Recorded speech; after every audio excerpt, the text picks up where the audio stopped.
Armor, you're the one who sent it to me. I am pretty sure. I have other things I should be playing. I had to finish Fairy Tail, Danganronpa 2, uh, Ori, the second game. I have been playing that off for a hot minute. Oof. I have leveling to do and final on my stream account on my stream character for Final Fantasy. I have so many things I should be playing instead, but my interest got focused on this, so we're playing this instead. Who needs finished games, right? But hey, okay, Armor, hope you're doing well. I hope you're doing great. uh, I'm just gonna jump into the game because I don't know exactly what I'm expecting, but am expecting something. So I'm going to switch over, and then let us get started. Oh, adjust brightness until you can barely see the darkest symbol. Okay, so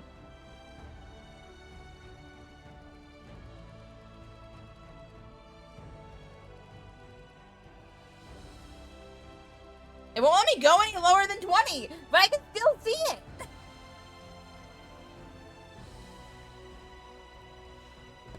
All right. I didn't realize that there was an option here. Rude. What? Okay.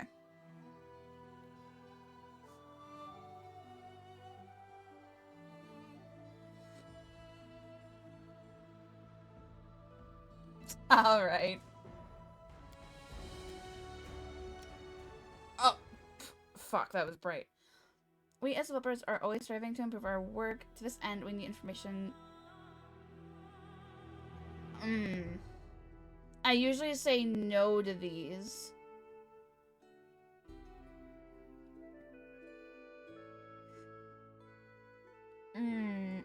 I usually say no. But it's saying that this is the terms of service and privacy. So I'm going to say yes, because I feel like I won't be able to play if I don't. Main story. Explore the Stolen Lands, a wild territory that has been contested for centuries. Hundreds of kingdoms have risen and fallen in these lands, and now it is time for you to make your mark by building your own kingdom. To succeed in this, you'll need to survive the harsh wilderness and the menace of rival nations, as well as perils from within your own court. Ooh. There is story, easy, normal, challenging, hard, unfair. Let's go normal. Ooh, okay. So I can be an already made character. You look so cocky. You look so cocky. Fuck you. Or I can make my... I won't make my own. But I don't... I don't like that I already have to decide on... Ooh. I like you. You are... You are pretty, you are dangerous. I like you. You look crazed.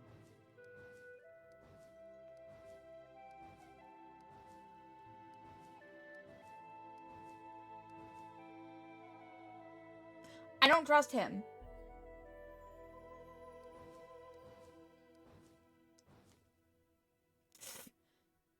Yeah, okay. You're totally terrifying.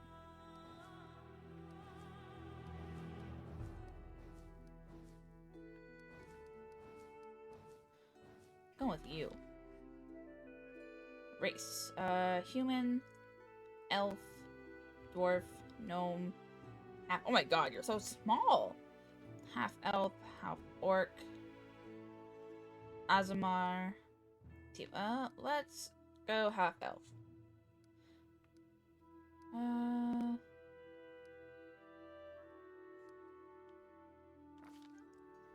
Class. Alchemist, barbarian, bard, cleric, druid, fighter, and inquisitor. Actually, I like the portraits that we have. I feel like if I had any more choices, I would feel overwhelmed. Inquisitors tend to move from place to place, chasing down enemies and researching emerging threats. As a result, they often travel with others, if for no other reason than to mask their presence. Oh, yeah, because the big fancy hat doesn't give it away.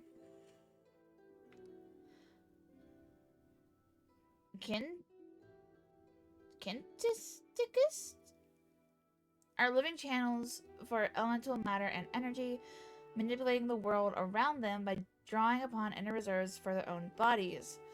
They often awaken to their kinetic abilities during a violent and traumatic... Oh! And releasing their power involuntarily. As kinetic power is seldom inherited, they are rarely able to find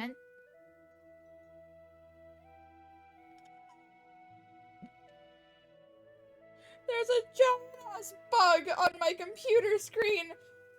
Where did you come from?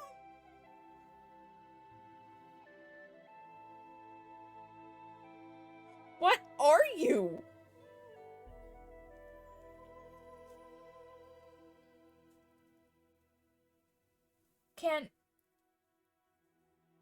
Can I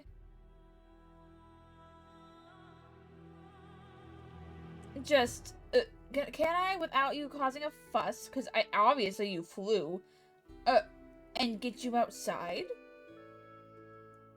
Or are you gonna cause a fuss?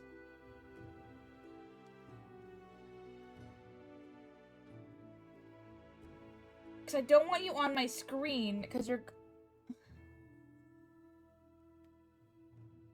Oh, and I can no longer see it. It's crawled to the top, so no light.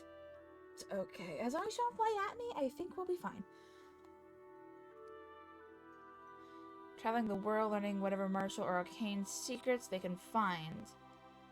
Swordfinding style from... They might spend months in Master War while studying and moonlighting in the local library. Okay. Monk. Paladin. Ooh, fancy cape. I can twirl you! Ranger. Rogue. Slayer.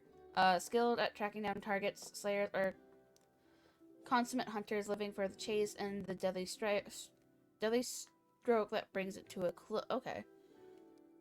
Sorcerer. Wizard. Let's be a rogue. Eldritch Scoundrel. Students of arcane magic, Ledger Domain, and Stealth. Eldritch Scoundrels are a rare breed of adventurer, most commonly found seeking lost and valuable arcane writings in the ruins of fallen empires.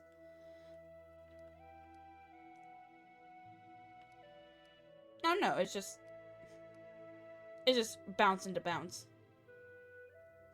Hey man, how are you? How have you been? It's been a minute. Have you been good? The Knife Master is a trained killer who specializes in close-up combat and the wave and weave of knife fighting. In her hands, daggers, and other similar light blades become truly deadly instruments. Ooh. And then just thug. Some criminals steal with finesse, their victims only discovering the crime when the rogue is long gone and the coin already spent. A thug, on the other hand, cares nothing for... Okay, let's go with Knife Master. That looks unhealthy. Let's go with the happy medium.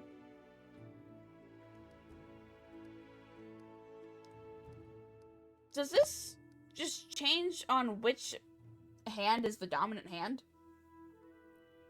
I've been doing... I'm here. I kind of broke down Monday, I think it was, as I was talking about what was going on, but, like, I'm doing slightly better. Slightly. Like, not bad, but not, I guess not good either. It's a work in progress. I'm glad you've been doing well, though. Yeah, new job kind of stressed me out. But, it's a work in progress. I'm working on it. Right now, I'm just trying to get back into a somewhat schedule of streaming.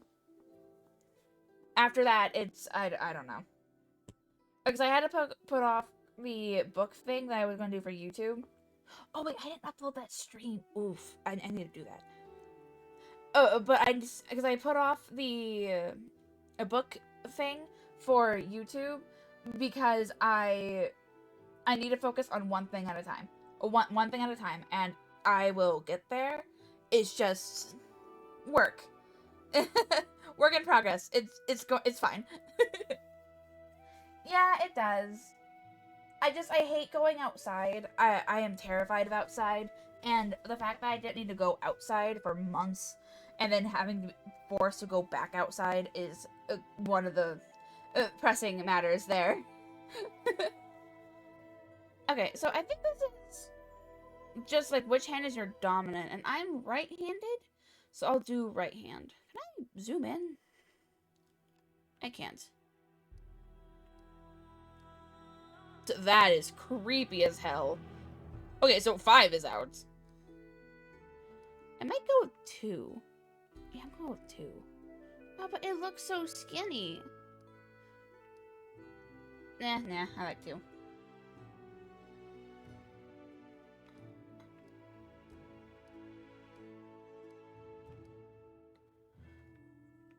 Am I supposed to... I would need to see said hair. Hold on. I need something without... Thank you. I need something without a hood to see the hair. Ooh. That's cute.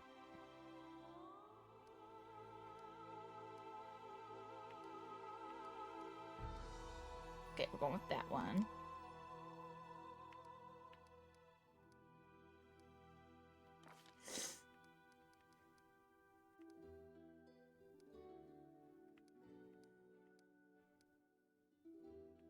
Let's go all black. Wait, no. We should go...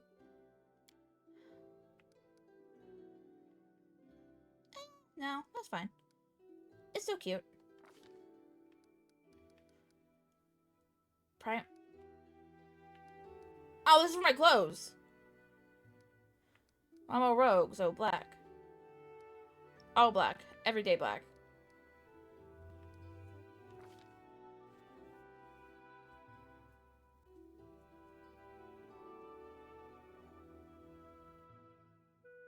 No, I hate going outside because I don't like people.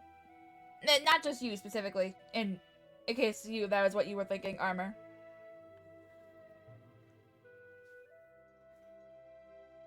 Okay. Let's... Oh, wait. Have you at 18. I want you as high as I can. Get you to 15. Actually, no. Let's have you down to 14, and then...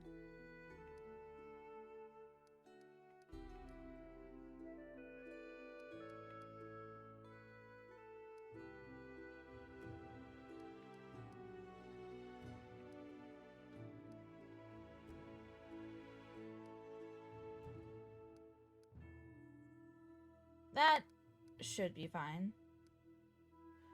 Dexterity, Constitution... Okay, that's what I get the +2 in. Let's go Dexterity. I want all the Dexterity. Skills! Oh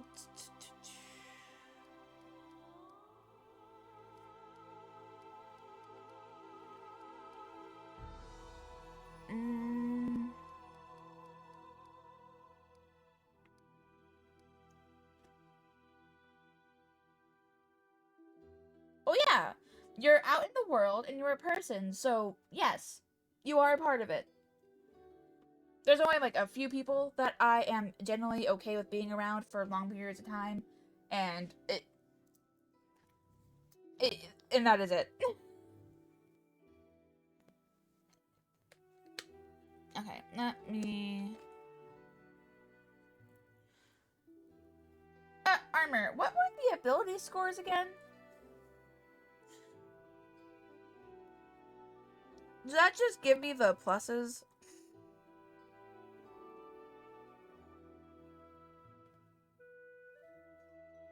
So I think I might just put like 3 delicate manipulation. Oh wait, no, I want you. I can only put 1 in each. Okay, so there's you. So where do I put the last one?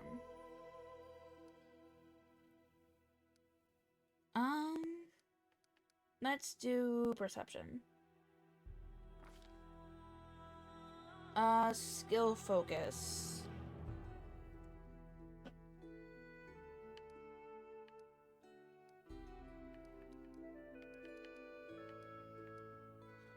Let's do stealth.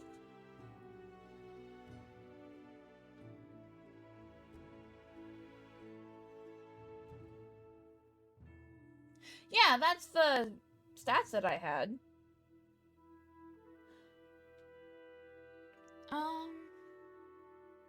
Megan, thank you for that head pats. How are you? Have you been good? I think I only get 1.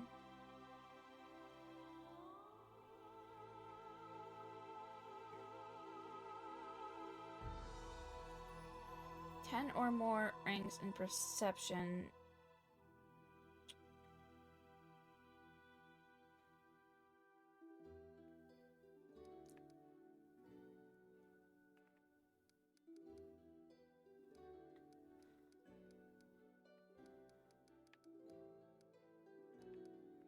I think I'll go trigger. No, I'll go percept. Let's go athletics.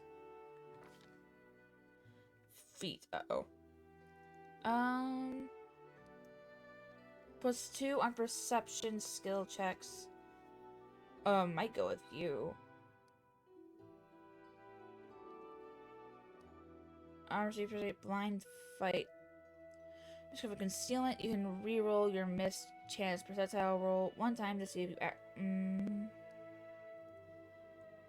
You may make a number of additional attacks or of opportunity per round equal to your dexterity bonus. With this feat, you may also make attacks of opportunity while flat-footed. I don't know what that means, but it sounds like it would be nice.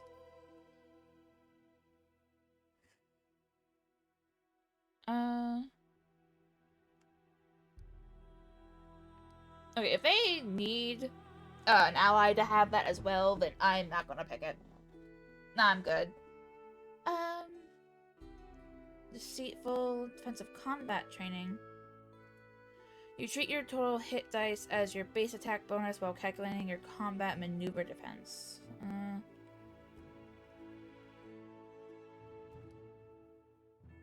Doesn't have the following features: Orc Ferocity. Would I need Orc Ferocity for this?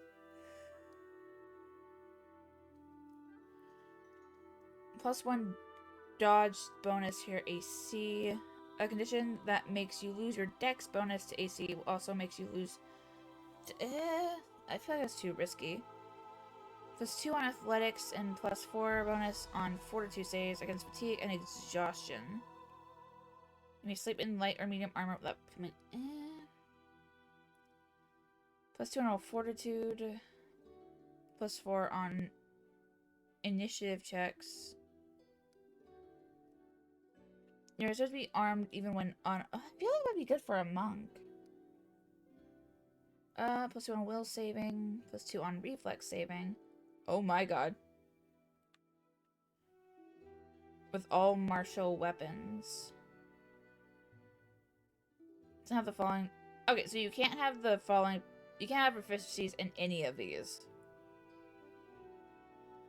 Is a dagger involved in this? Doesn't look like it, so no thanks. Persuasive, so all persuasion and perception skill checks. Piranha Strike, ooh. Dagger is basic. Ah, got it. A light weapon or any other weapon that can be used with weapon finesse. You can choose to take a -1 penalty on...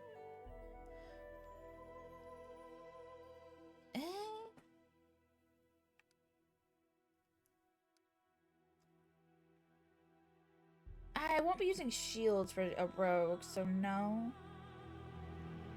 You're particularly adept at that skill. Okay, so +3 on all checks involving the chosen skill. If you have, you can gain this feat multiple times. Ooh. The effects do not stack though. +2 on mobility and stealth checks. +1 circumstance bonus. +3 hit points. Oh, what did the thumbs mean? Does that just mean that it's not, like, good for me? Oh, there's so many I can't get. I could have had wings! Not ideal. Okay. So, why would you be ideal then? I don't have. Would I have?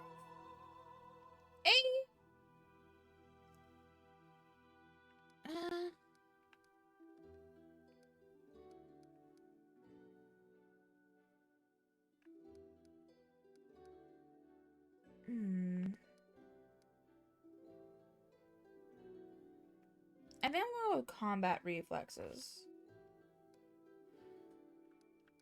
Neutral, chaotic good, neutral good, lawful neutral, lawful evil, neutral evil, chaotic neutral. I think I'll go chaotic neutral. I'm always ready.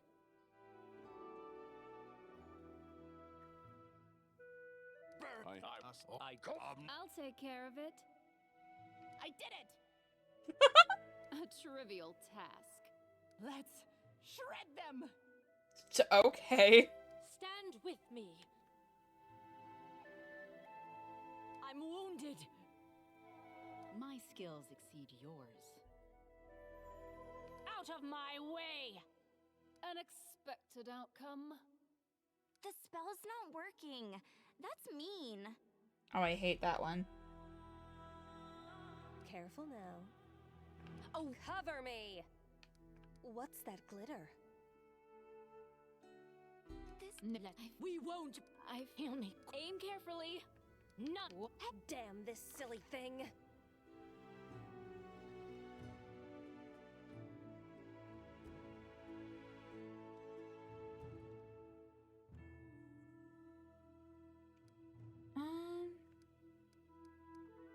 I'm gonna go with my actual birth date. I don't know if it means anything in the game, but 6/8. This is my chance to run.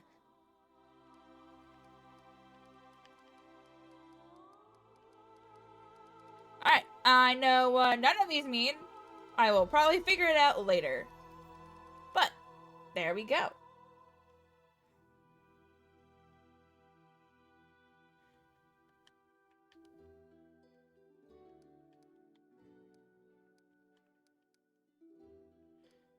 Wait. Oh, I have to hold it. Yes, I usually remember my birthday. It's just when I'm asked, it takes me a minute to remember. Our story started at the mansion of an Aldori sword lord. Drawn by the promise of a most dangerous task and a commensurately huge reward, heroes of all stripes gathered here.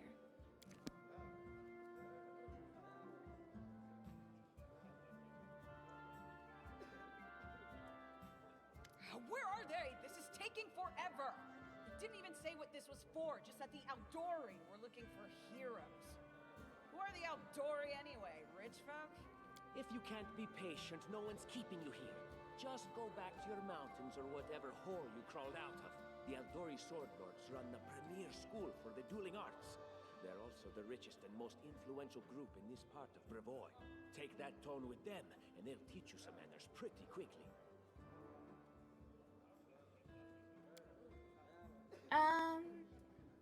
Sword Lords. The Aldori Sword Lords arose when famed swordsman Barons Syrian Aldori agreed to train a select group of pupils in his dueling techniques. They ruled Rossland for generations, each as prickly and impulsive as the Order's founder. Though they are considered some of the finest sword fighters in the NOC region, they are also obsessed with personal standing and honor. What about the other one? Breviary is a relatively young nation, having only existed since 4499 AR. The history of Brevoy before this time is the history of two often warring nations, Issia and Rossland. The coming of Chorrol the Conqueror changed all this. After securing the defeat and surrender of the two nations, Chorrol christened his family house Regarvia. Its rule ended with the mysterious disappearance of every member of House Regarvia in 4699 AR, leaving Brevoy in a precarious political position. Ooh. All right, you purple toad, just shut your trap. And if you can't, I'll help you. He is a purple toad. Okay. I might like him, Amiri. Hush! Quiet! They're coming.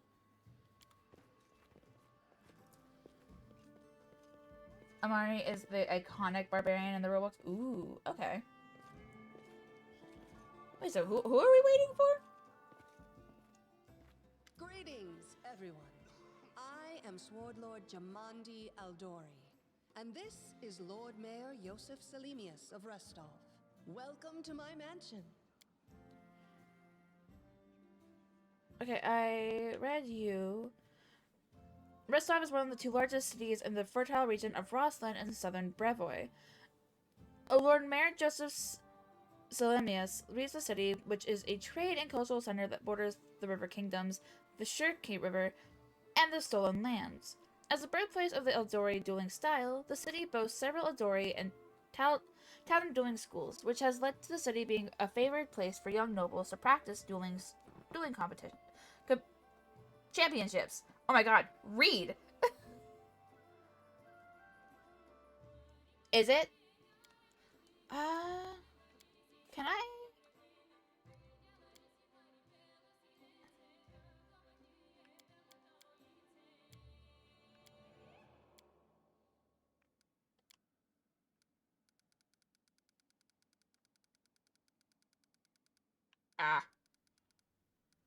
Is that better?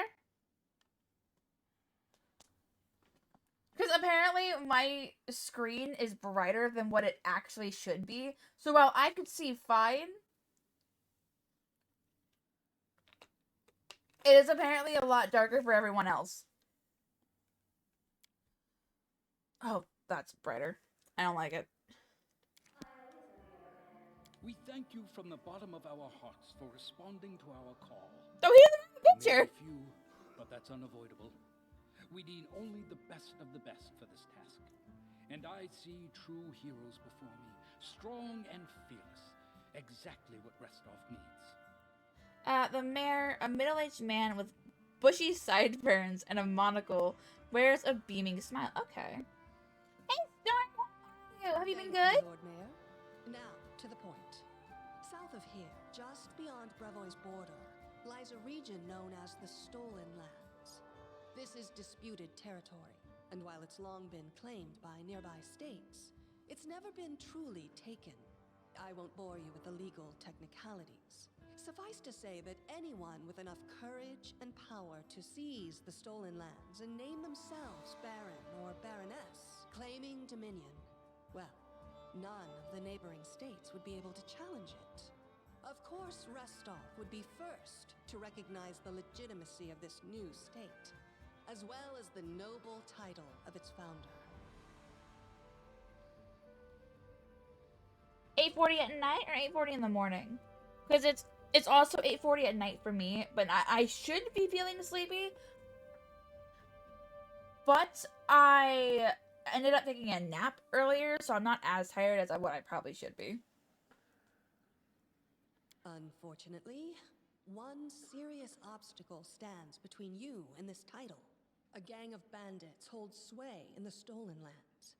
Their chief, who they call the Stag Lord, considers himself the rightful owner of these lands, and no one has yet been able to challenge his power.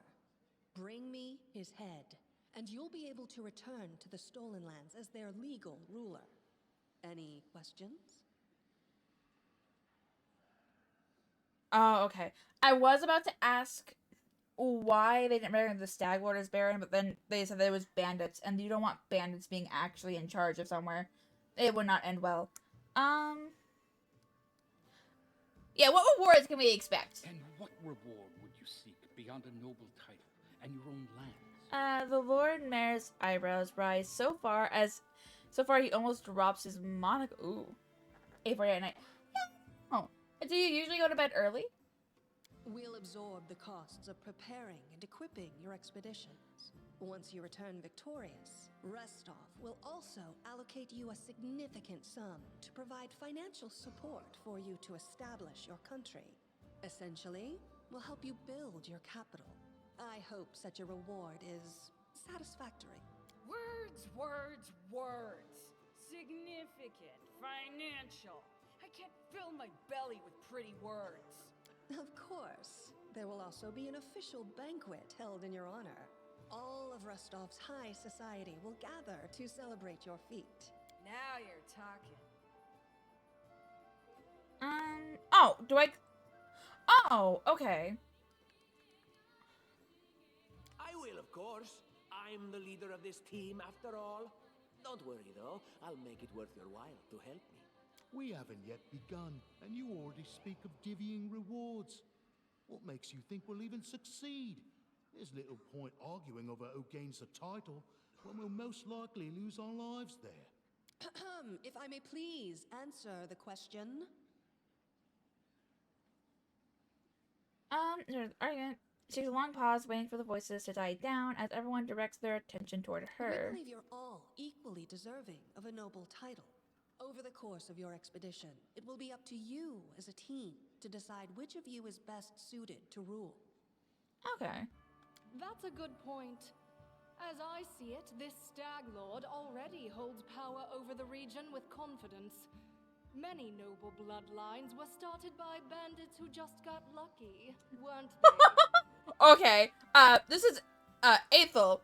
I like her too. Perhaps because we do have standards to maintain. This room has seen many celebrations of adventurers, and even those who just got lucky. But giving a noble title to a bandit lord? That's one thing that's never happened here, and it won't while I still breathe. Yeah, it could just be that you just didn't sleep well. If you're able to go to bed a little early, then why don't you? That way you can at least make sure that you get enough sleep. Don't ask stupid questions. Why should you even care? What they have to gain and why, that's for Lady Aldori and I to discuss. It's none of your concern. Your only concern is to swing your sword around or whatever it is you do. Okay, I don't like him. Purple potato guy? Don't like him. He can fuck off. Of course, we stand to benefit from this enterprise. But if you're concerned that we intend to rule your country from afar, using you as a front, well, please know that these concerns are unfounded. Let's just say that we have a strong interest in the region's stability. We have need of a ruling power we can negotiate with, not bandit gangs and monster hordes. What is that smell in the air? Is it the smell of unspoken words and political intrigue? Okay, so a Tiefling girl is standing nearby, speaking in a hush. Okay, so she's not with us.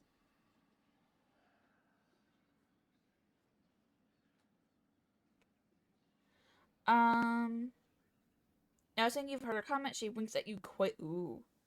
Excellent. You venture forth tomorrow. For now, you can take some time to get to know one another better. Or you can head straight to your guest rooms to get some rest. You'll find we've already prepared supplies for you there. And thank you again for agreeing to take part in this expedition. I wish you luck. Thank you again, with all my heart, for replying to this call. The flare in your eyes reveals your courage, the unshakable will that distinguishes true heroes. I look at you, O champions of Restov, and doubt not for a second that you'll be victorious. So venture forth toward your feet. Go, and return in triumph. Hi, my name's Lindsay. I'm a bard, though this is my first real adventure. So, shall we go teach this Stag Lord a lesson? We sure will. Just wait. We have plenty of great feats in store. I'm Sienna. Pleased to meet you. What do you want from...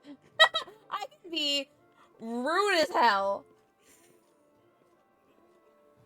Oh, but she seems so nice. She seems nice. I have no doubt. Kind of related, I wanted to ask you something. How do you feel about this Tartuccio fellow? I think he's pretty obnoxious personally. He appointed himself head of the team, and he's just after the Baron's crown, or whatever it is Barons wear. Doesn't matter. I don't like him. I think you should be team leader. When I first saw you, I couldn't help but think, now here's a real hero. Someone who'll be praised in poems and songs. This is the person I'll write my book about. Why me? I'm pretty sure I look shifty as hell. Honey, you might want to get your eyes checked. Okay? Yeah? I'm no hero, just a mercenary. And what are you a mercenary for? Is it only riches? Or maybe you want glory, too? Don't you want your feats to be remembered and glorified for centuries? Just listen. You know what the trouble with most heroes' biographies is? They're always written years later, based on the tales of, best case, people who saw things from the outside. Worst case, someone heard about it from their brother, who heard it from their friend, who heard it from their cousin, and so on, adding a new batch of lies each time. Every time I read about a heroic journey, I think to myself, why didn't they just bring a bard with them to write it all down properly? And then I thought, I could be that bard. I just needed to find a suitable hero and volunteer to follow along on their glorious adventure. A great plan, huh? And here we are, with a heroic journey lying before us. Who's going to be the hero? Some dwarf who keeps muttering about how we'll all die? Or maybe that horrific scythe lady? Or, God's forbid, Tartuccio? No way.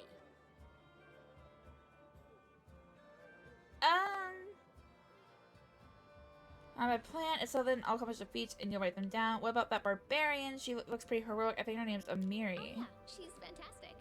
You can tell she could tear a bear's head off with her bare hands, but she kind of scares me just a little. But, I mean, her sword's twice as big as I am. She could cut me down without even noticing. Just think on it a bit, all right? I'm sure you'll agree. All right. I'm going to my room to write about tonight. See you in the morning. The first step on the road to glory. My quill takes its... Oh, bitch. Oh, that's a map. Wait, how do I... Oh!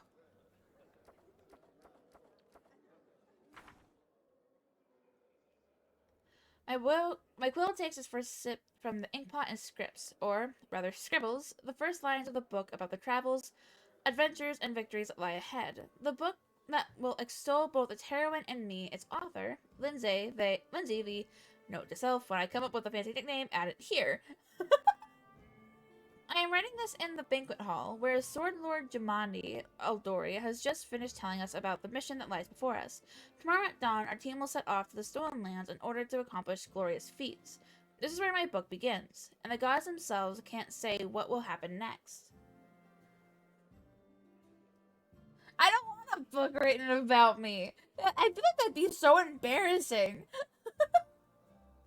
I think you're the head pat, Storm. Now leave the hall. We have a long journey ahead of us, but we all need to get a good night's sleep. Fortunately, Lady Jamandi has graciously given us each a bedroom in her mansion. I have to admit, I am so excited that I won't be able to even close my eyes. Fortunately, I had a chance to talk with the future heroine of my book. I think Luciana is just the person I was looking for. God, no! Stay on your toes. Tomorrow our glorious journey begins. Are you ready? I hope so. I don't need layabouts on my team. Fuck you. The way seems clear. Just simple bandits? We'll deal them in no time. Oh, that's an adventurer. Adventurer. Our own barony. Now, that's a prize worth fighting for. What game is Jamandi playing? I'm not used to feeling like a pawn. Okay, that's the scythe wielder. Okay, now that's the same as the other adventurer.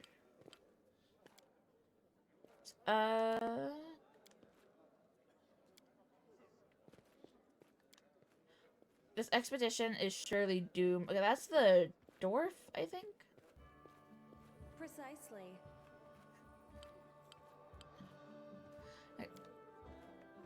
Can't wait to set out. Okay, so... Northern architecture is beautiful but very heavy, and my native land of... Oh, you bitch! Kadira palaces are furnished quite differently. That's Okay. easy.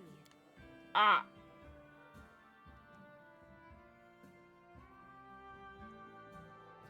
What do you mean elderly?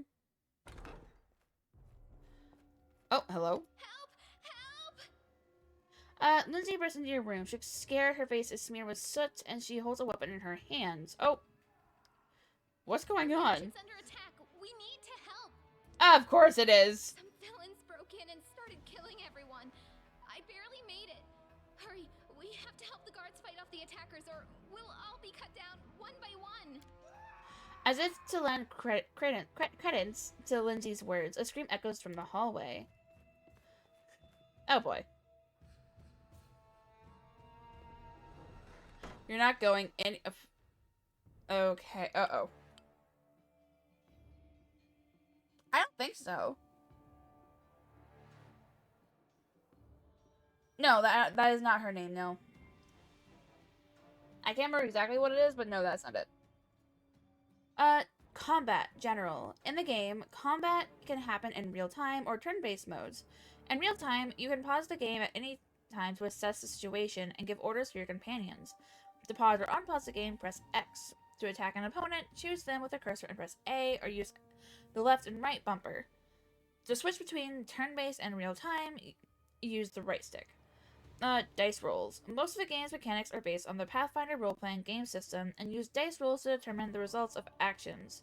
The most common dice has 20. The most common dice has 20 sides, which is d20 in the rules, and is used for both checks and attacks. Initiative. When a battle starts, each combat participant makes an initiative check. The higher the character's initiative, the earlier they can act. Initiative scores can be viewed in the combat log. Combat is divided into rounds, each of which lasts for 6 seconds. Attack roll. An attack is a character's attempt to strike an opponent. The result of an attack roll depends on many factors: wielded weapons, the combatant's abilities, etc. An attack succeeds if the result of an attack roll equals or exceeds the target's armor class.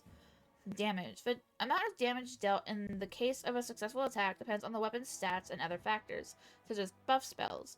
Attack roll results and damage numbers can be found in the combat log. Armor class. The higher a character's armor class, the more difficult it is to successfully attack them. It combines many factors, such as equipment stats, dexterity bonus, passive abilities, etc. I should have known better. Okay. So... Your death awaits. Attack the assassin. Kiss your life to Oh my god! I thought I had daggers! Okay, follow Lindsay. Dagger! Mine. hesitation is a waste of time.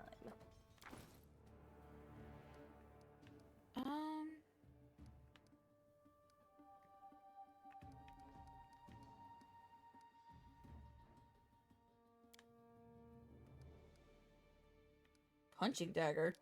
Alright.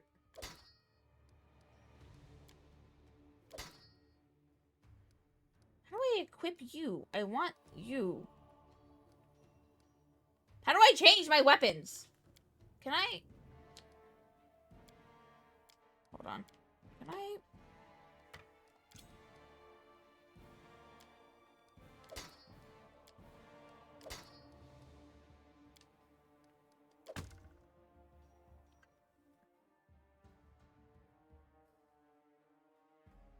Hey, Gwydion, how are you? Have you been good? It's been a minute. No, it was an assassin. I killed an assassin with point-blank range with a crossbow. Everything has a price.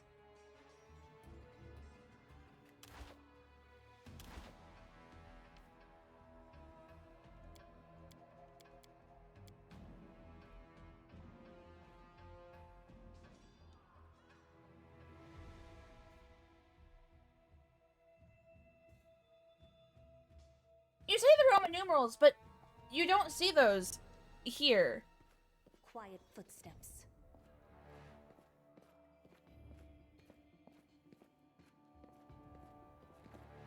Alright, there's nothing there. Oh, wait. I need to...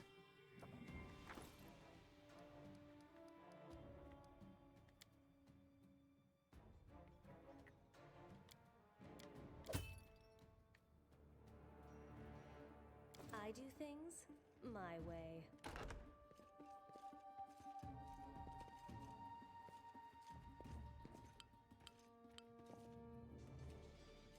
Contains quests and tasks. When the status changes, you'll see a notification on the main screen. Okay. A longbow, dagger. Oh, I can sell that. Wingold! Mine. I will not be trifled with. I don't know if you're asleep or you're dead.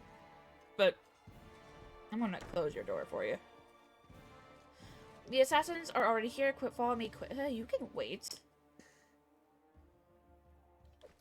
Stay on your toes. Careful now. Ooh, map. And a book. Hesitation is a waste of time. Yeah, the rug isn't going to be clean. No, you are absolutely right. Quiet footsteps. The controller, but it's a little up arrow above your bow. Oh, that's not it.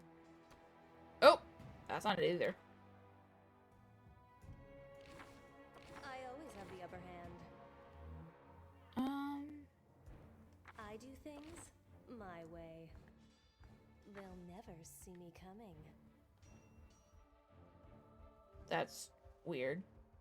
They got someone we have to help. Who do they have? They're running. We're not running. And what shall we do with this one? We'll finish him later. He won't get away. Threaten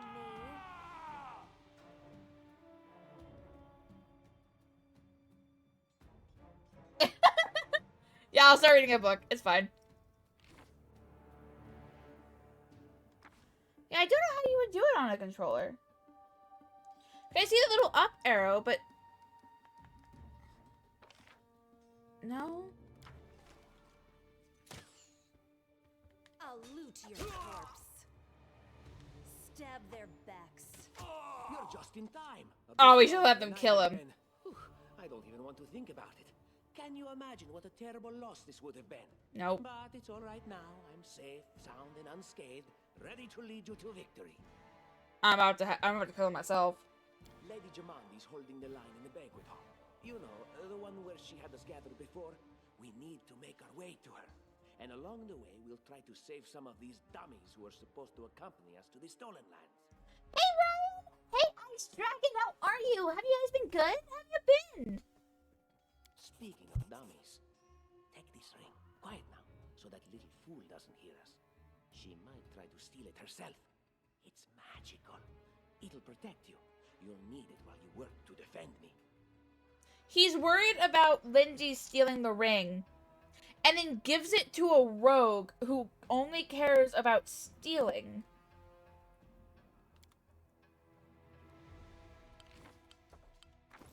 Yes.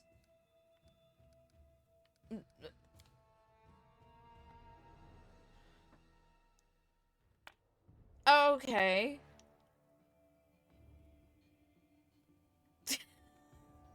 I take from the rich and take from the poor. It's my way of supporting equality. I don't need any more daggers. Stay on your toes. Logic, yeah.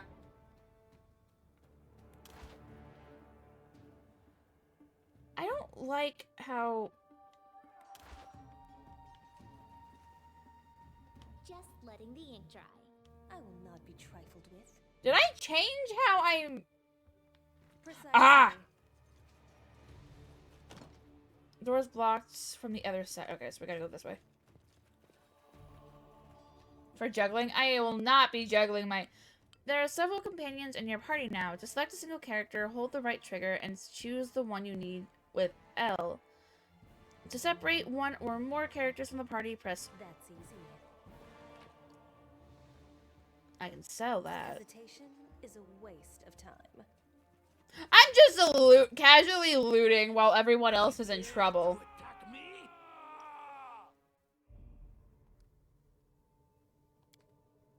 Okay, how?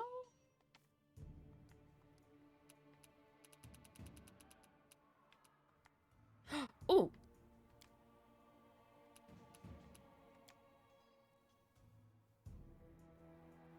Assassin Bowman. Cover me. Sorcerers are capable of casting spells. Use a spell. Wait, I don't actually have to control them, do I? This is not going to end well if I have to control everyone. I will not survive long. To use a spell, press A on its icon in the action panel, and then on the target, your companion or an enemy, depending on the desired effect. For clerics, druids, magi, paladins, rangers, and wizards, spells are prepared in advance and expended when cast. The character must then rest before casting it again. Bards, inquisitors, and sorcerers can use their spells several times per day, but their spell repertoire is limited. Spells have various characteristics, such as range, duration, school, etc. To review all the spells available to a character, open their spellbook by holding the right trigger and choosing the corresponding menu item with the left stick. When a character acquires a new spell or ability, it automatically appears in the first free slot on their action panel. For spontaneous casters, it happens as soon as they get it. For casters who have to prepare their spells, it happens when they prepare it for the first time. If you remove a spell from the action panel, it won't appear there automatically again. Abilities. Most characters have usable abilities, which may be limited to a certain number of charges. To use an ability, press A on its icon in the action panel, and then on a target. You might target a companion or an enemy depending on the desired effect. Some abilities do not require targeting or can be switched on and off. Attack of opportunity. Some actions performed close to an armed opponent can provoke an additional attack upon your character without waiting for the opponent's turn. Such actions include, among other things, casting spells, attempts to move away from an opponent, except for the 5-foot step in turn-based mode, standing up from prone, and shooting ranged weapons.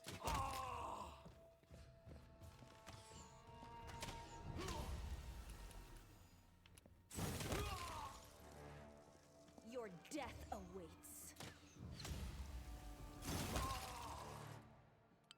Each character has a certain number of hit points. And when a character's hit points value drops to 0, they lose consciousness. After combat is over, the character will get up and can be controlled again. A character's HP value can drop into negative numbers. A character can survive some negative hit points, but if their amount becomes equal to their constitution score, the character dies. To resurrect them, you'll need a special spell. To restore lost hit points, you can use healing spells, potions, or rest. Healing potions can be bought from merchants or obtained as trophies after combat. Healing spells are accessible to the following classes: Bard, Druid, Cleric, Inquisitor, Paladin, and Ranger. To use expendable items such as scrolls, potions, and rods, open a character's inventory and place them in the quick slots on their belt. Return to the main screen and click on the belt button on the action panel to access these items. You cannot use an expendable item on the inventory screen. Oh, yeah, I've been doing meh. I'm not good, not bad. I'm glad you two have been doing good. And thank you.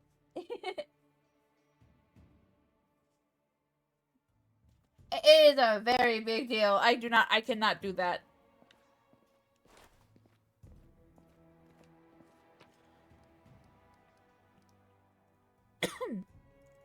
Potion of Cure Light Wounds. Potion of Cure Moderate Wounds.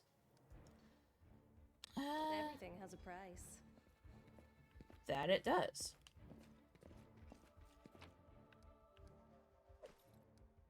Short bow. I think I can use that, actually. Would that do better than the... I always have the upper hand. Oops.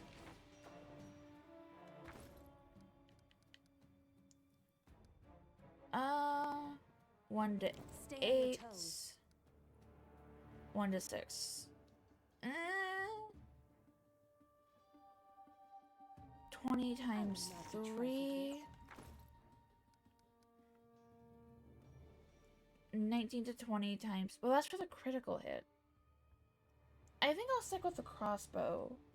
I do things my way. I can't steal the painting. The way seems clear. That's upsetting. It is not! And you said that on the other side. Okay.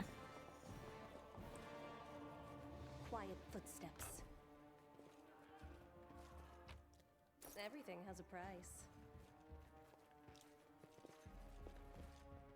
Defend themselves while they thought they could conquer this. Careful now. Oh, kitty! Oh, I can't do anything with the cat. I can't pet it. Oh, that's bullshit. Oh, there's a door I missed. I always have the upper hand. Stay on your toes. Precisely.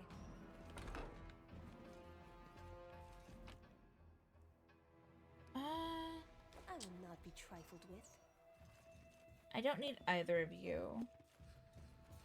Exactly, you can't pet the kitty. What bullshit is this? Hesitation is a waste of time. It's the end for you rats! Let's make this quick. I'll loot your corpse.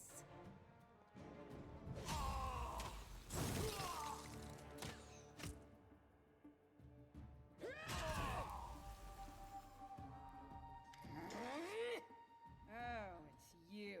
Stay up from under my feet or I'll strike you down. The barbarian's face is distorted with rage. She grinds her teeth and sweat drips from her forehead. Knowing Tertio, she swings her sword but stops it just. Oh no! Kill him! Blood for Gorum! Shakespeare works out. Swinging her bloody sword, she runs toward the sound of battle. I think that's exactly how heroes should be.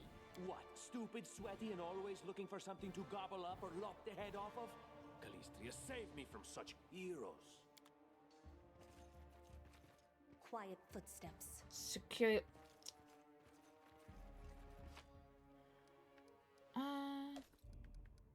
Everything has a price. That it does.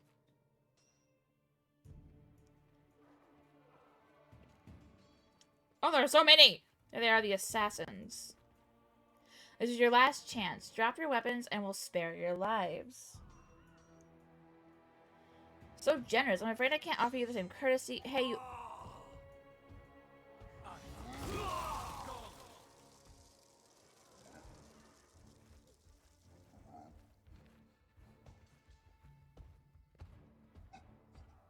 What is that?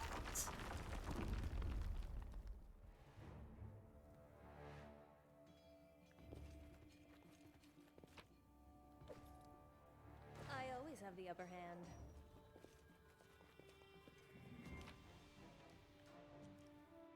Enlarged person. Stay on your toes. The way seems clear. The way seems clear as I look at a passage that is blocked. You can get through this way. Okay, so I gotta go this way.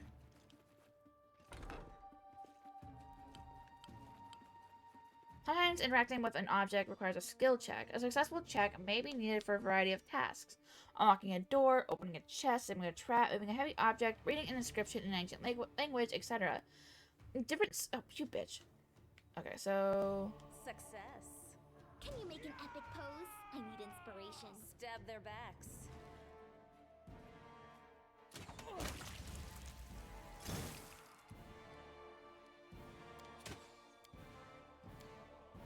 Cover me.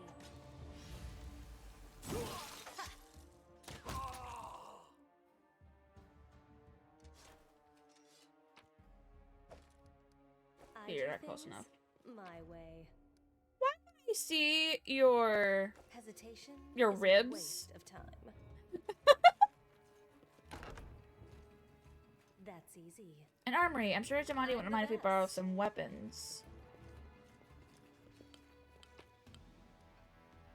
Light I will mace. not be trifled I'm stuck. Quiet footsteps. Everything has a price. I always have the upper hand. Ooh. Stay on your toes. What have we here? This chest is full of gold. I guess it's for the guards' salaries, all things considered. Well, those freeloaders don't seem to have been working too hard for it. Maybe we should pocket it instead. What? No, we're heroes, not thieves. Who said we were stealing it? We'll just take the gold for safety so the assassins don't get it. And then we can heroically return it to Jamandi when this is all over.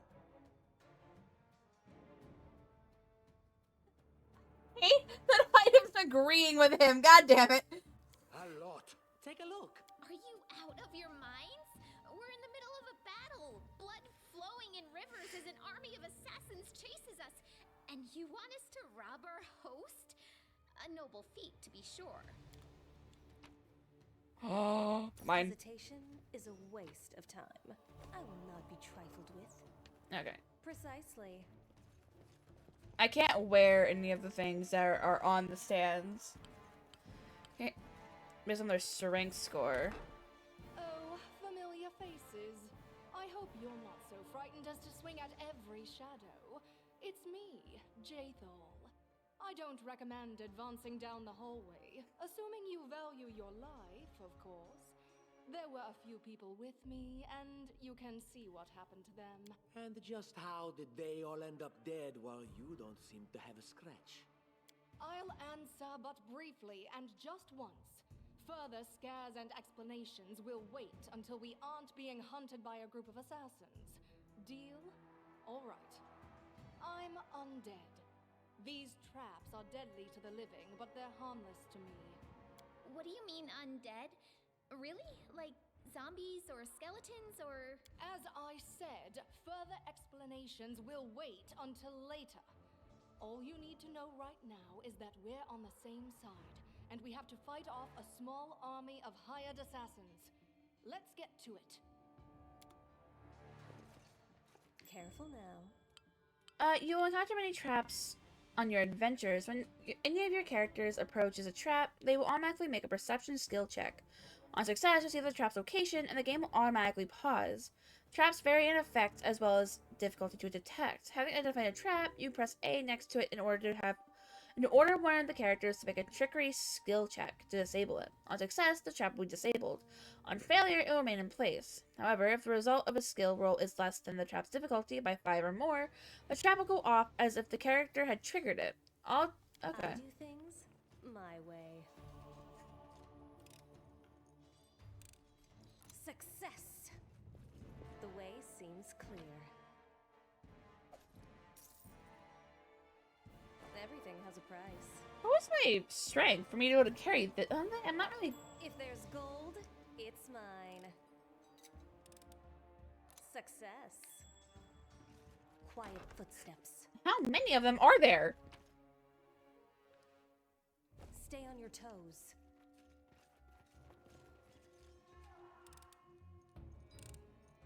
I'm the best. Yeah, I am.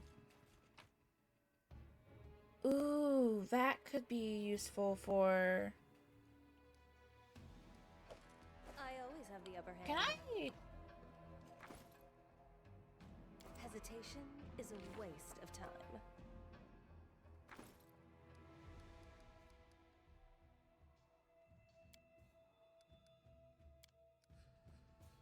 I don't know if I can give that to her.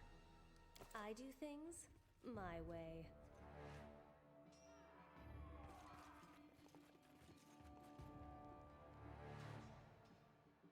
What are you dallying for? Oh, was this actually the right way? Now Jamandi's cache has to be here somewhere. Well, hurry it up before... Stop! Someone's coming. And then our leader charged forwards. Hey, wait for me!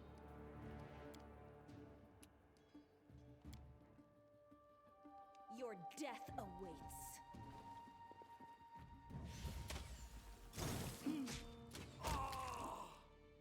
I'll loot your corpse. Yes, I will. They did say something about a cache, so I am ecstatic. I take from the rich and take from the poor. It's my way of supporting equality. That's easy. Okay, this leads outside. Time to rob Oh, them of fuck. their treasures.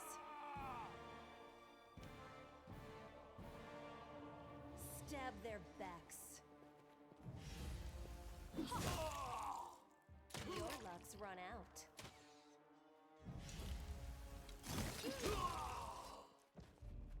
Ah! Everything is so much fun with a little fire. What a night, huh? I thought I was all alone. It's good you're here. A bit boring, chasing fool assassins without anyone watching the show. It's not fun at all. Many people have died for nothing. Okay, so she's good aligned. That might be an issue.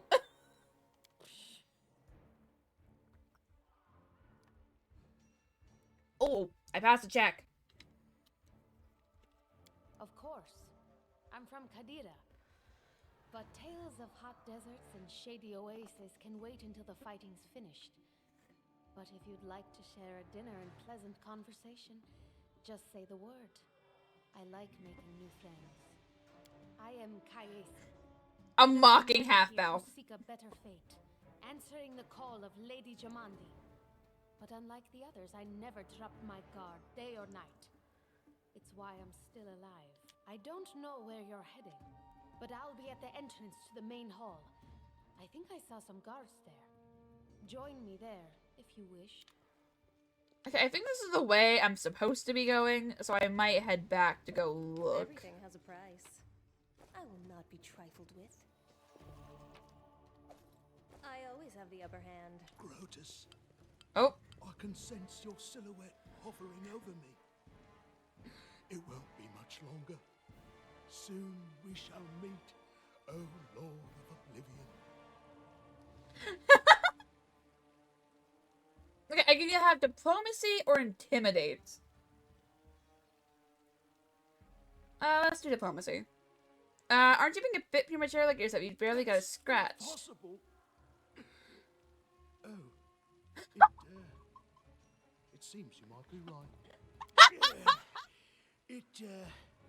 It seems I will live. I suppose I must postpone meeting my god. Not for long, I'm sure. But while we remain in this transient world, Erin is at your service. Well, hello. Precisely.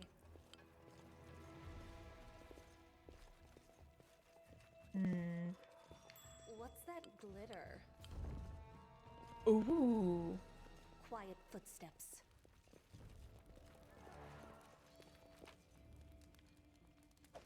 I do things my way. Securely locked. What is that key that I found?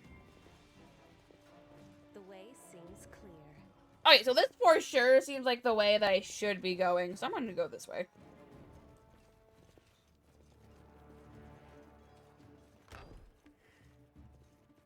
Careful now.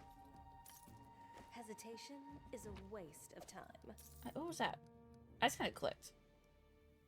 Pay well for it. Everything has a Okay. price.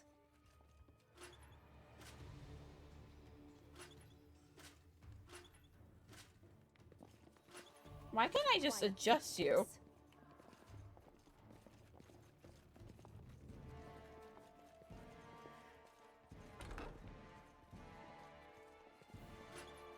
Precisely.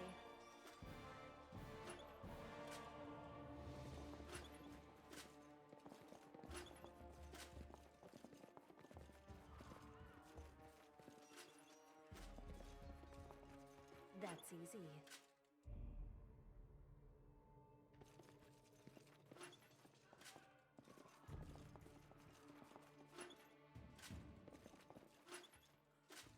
The way seems clear.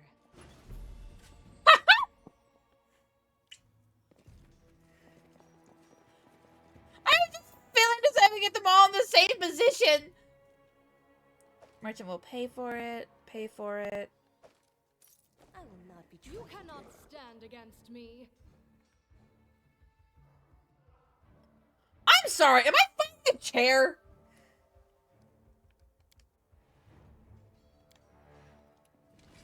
Cover me.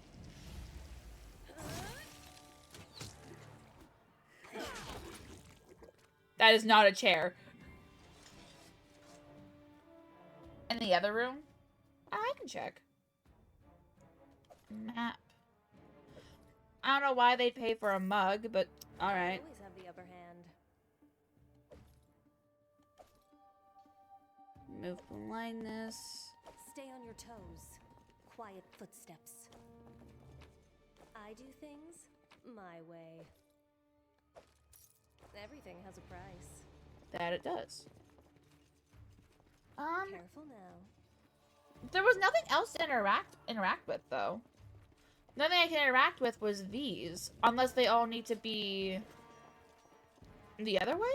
Precisely.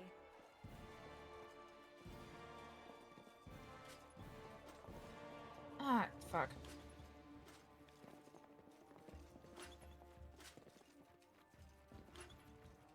Wait, no, I wanted you to go down. Quiet footsteps.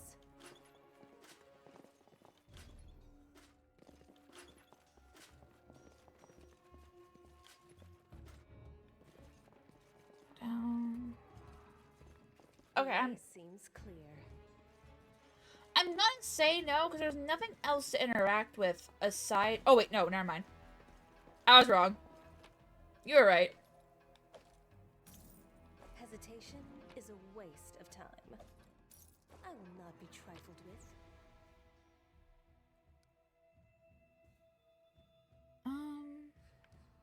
I always have the upper hand.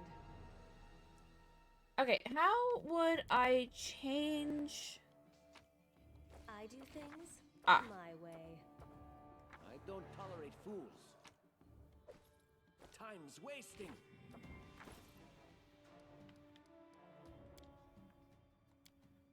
I deserve better. Uh-huh.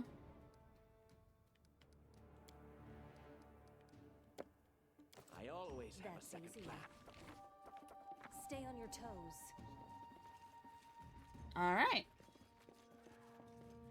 And then I think that was... Yes. Okay, so what was the other way? Quiet footsteps.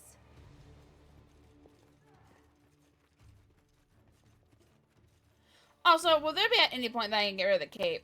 I want to be a rogue, but like... Is the cape necessary? Okay, so no, that was just a dead end. Precisely. Yeah, there go that will be all of my luck. That'll be all of my luck. I won't get any more.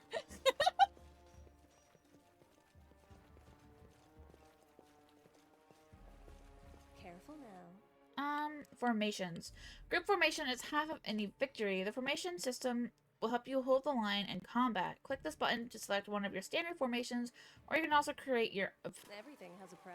No, I am not creating my The own. way seems clear.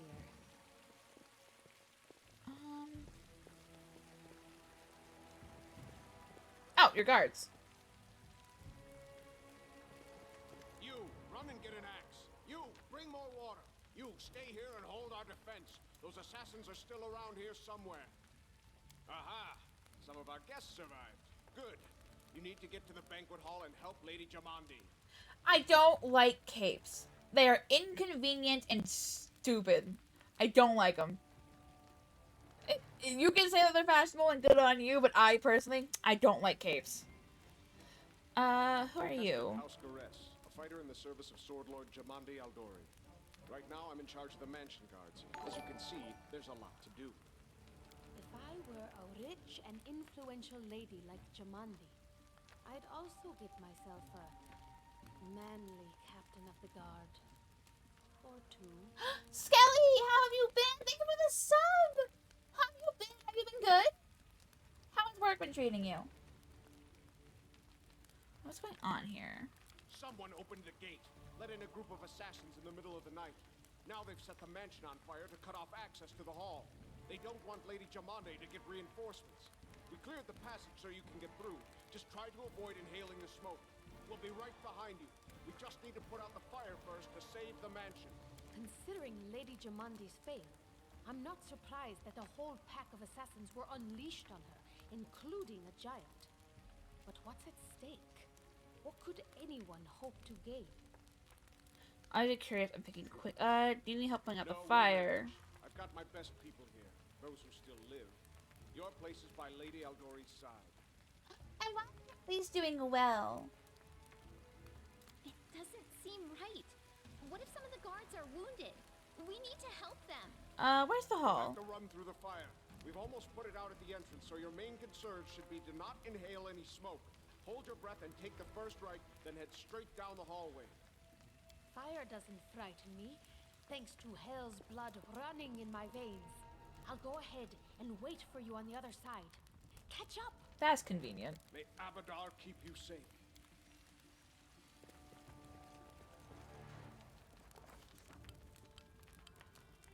And so our adventure started.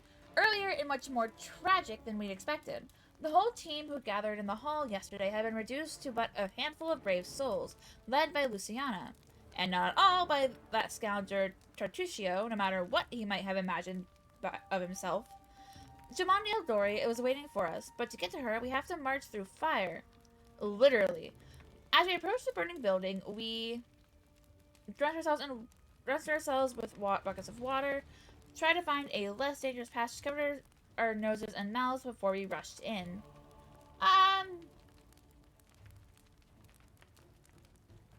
Drenched ourselves.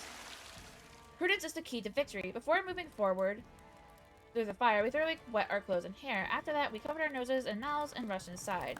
It was a good thing we hadn't wasted any time. After entering the building and taking just a few steps forward, the wall behind us slanted and crashed down with a terrible crackling sound, blocking the way back. While we may not have planned on going back, if we'd come in a little later, the flaming logs and red-hot bricks would have fallen right on our heads. Regardless, we were left with only one way to go. The hot air burned our lungs, and our eyes watered from the smoke, but Luciana led us stubbornly through the flames, while Tartuccio did nothing useful at all. Okay, she obviously is having hate towards this gnome. And honestly, don't blame her. Fuck him. I don't like him. We share agreed, but that's it. We made it to the hallway leading to the banquet hall when we heard someone calling for us. It was Valerie, one of the guards I chatted with a bit in the banquet hall. Even then, in that calm setting, I'd been stunned by her beauty. But now, amid the smoke and flame, she looked like a celestial avenger, an armed deity, menacing but beautiful and merciful, descending from the higher spheres to help us poor mortals. She held her burned, barely living guard in her arms. "There are 2 more!" she shouted, as she passed by us. "They are wounded. Help me pull them out." Tartuccio grumbled something about how Jamandi was waiting for us. Meanwhile, Luciana rushed to save the guards from the fire, shouted to Valerie that she should leave them and join us to help Jamandi Eldori.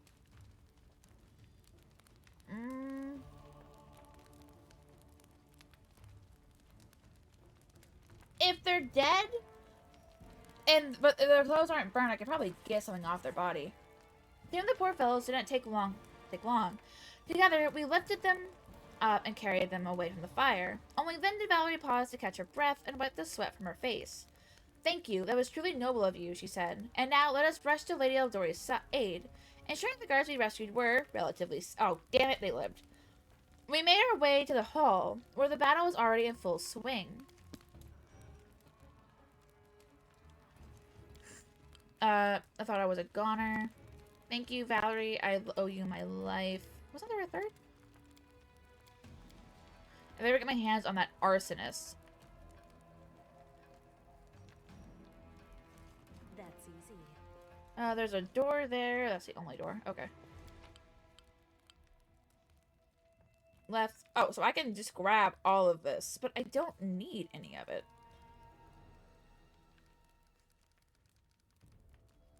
I will not be trifled with. Hesitation is a waste of time. Because they're all simple, like, starting gear. So there's no point in me taking it. I love how she's leaning against the pillar. Alright, on the way, say your prayers, scum. Yeah, she's just leaning there. What you doing? Help us arrive quick. We need to save Lady... Not like you're in any rush.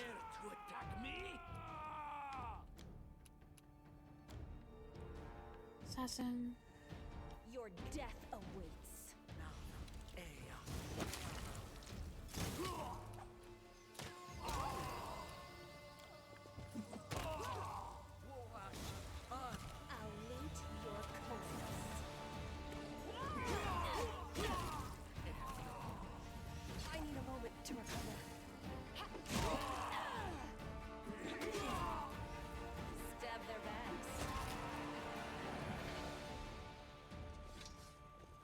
Precisely.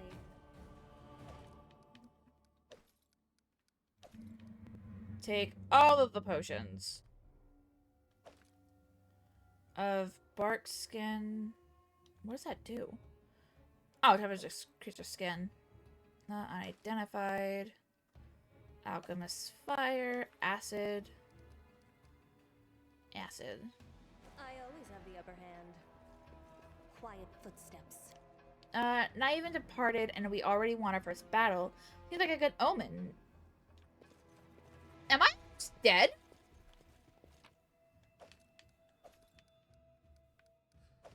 I do things my way. The way seems clear.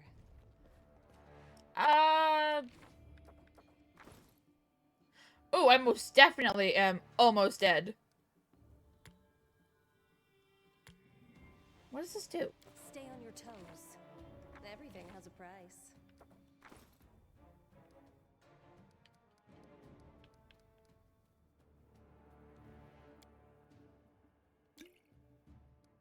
I will not be trifled with. An unheard of atrocity. Mark my words, we'll find out who is behind it. Oh wait, no, I want to check the troll first. Is a waste of time. Thank you for your valor and bravery. The enemy was strong, but you were stronger. And that means I made the right choice. Just as I thought, there were worthy leaders among you. I'm especially grateful to them for the courage and common sense they showed while defending the mansion. But this attack means we have even less time than I thought. Someone already knows of our plans and is acting against us. You'll begin your expedition immediately. Lady Aldori, please, I know who arranged this attack. The vile king of Pitax, Iroveti. What's more, I know who among us works for him. Hey, you! Show everyone the ring you're wearing. You think I wouldn't recognize Iroveti's seal? That's why she wasn't killed.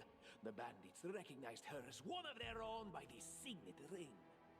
In the middle of the attack, he took off the very ring that God would damn it! guarantee his safety just to set you up? Possible, but not convincing. There's definitely a spy among us. But who? All I have is one word against another. I'm afraid you're both under suspicion. I should have known! They both came to your aid, Lady Jamandi. But a liar's cunning knows no bounds. I've never met these two or their companions. Wait, her eyes are a different color. They're all They were red by before. spies. How could you say that? We fought together. We literally went through fire together. And then you vanished into thin air. After you promised you'd wait. My words might be rash. I bet my life despise anyone but this woman. I saw how she dealt with those creeps with my own eyes. A true warrior. I'd go with her through hell and high water. Hey! Rook, on the other hand. He's got the eyes of a spy. And the mug of a spy! You get him, Mary! So I failed to check, so I'm very sus. Aldori, don't listen to this thick-headed barbarian. She doesn't know what she's talking about. During the attack, our leader showed her true colors. She forced us to break into the armory and rob it. And not just that. Upon finding the guards' salaries in the armory, she immediately pocketed it all. I'm a bandit, so what if we did? The guards weren't able to handle the responsibilities, so we decided to teach them a lesson. Oof!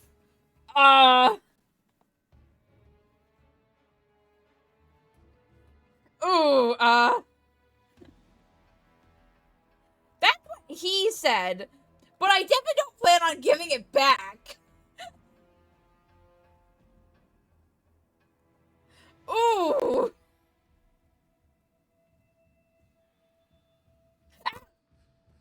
Excuse you! No need for claws.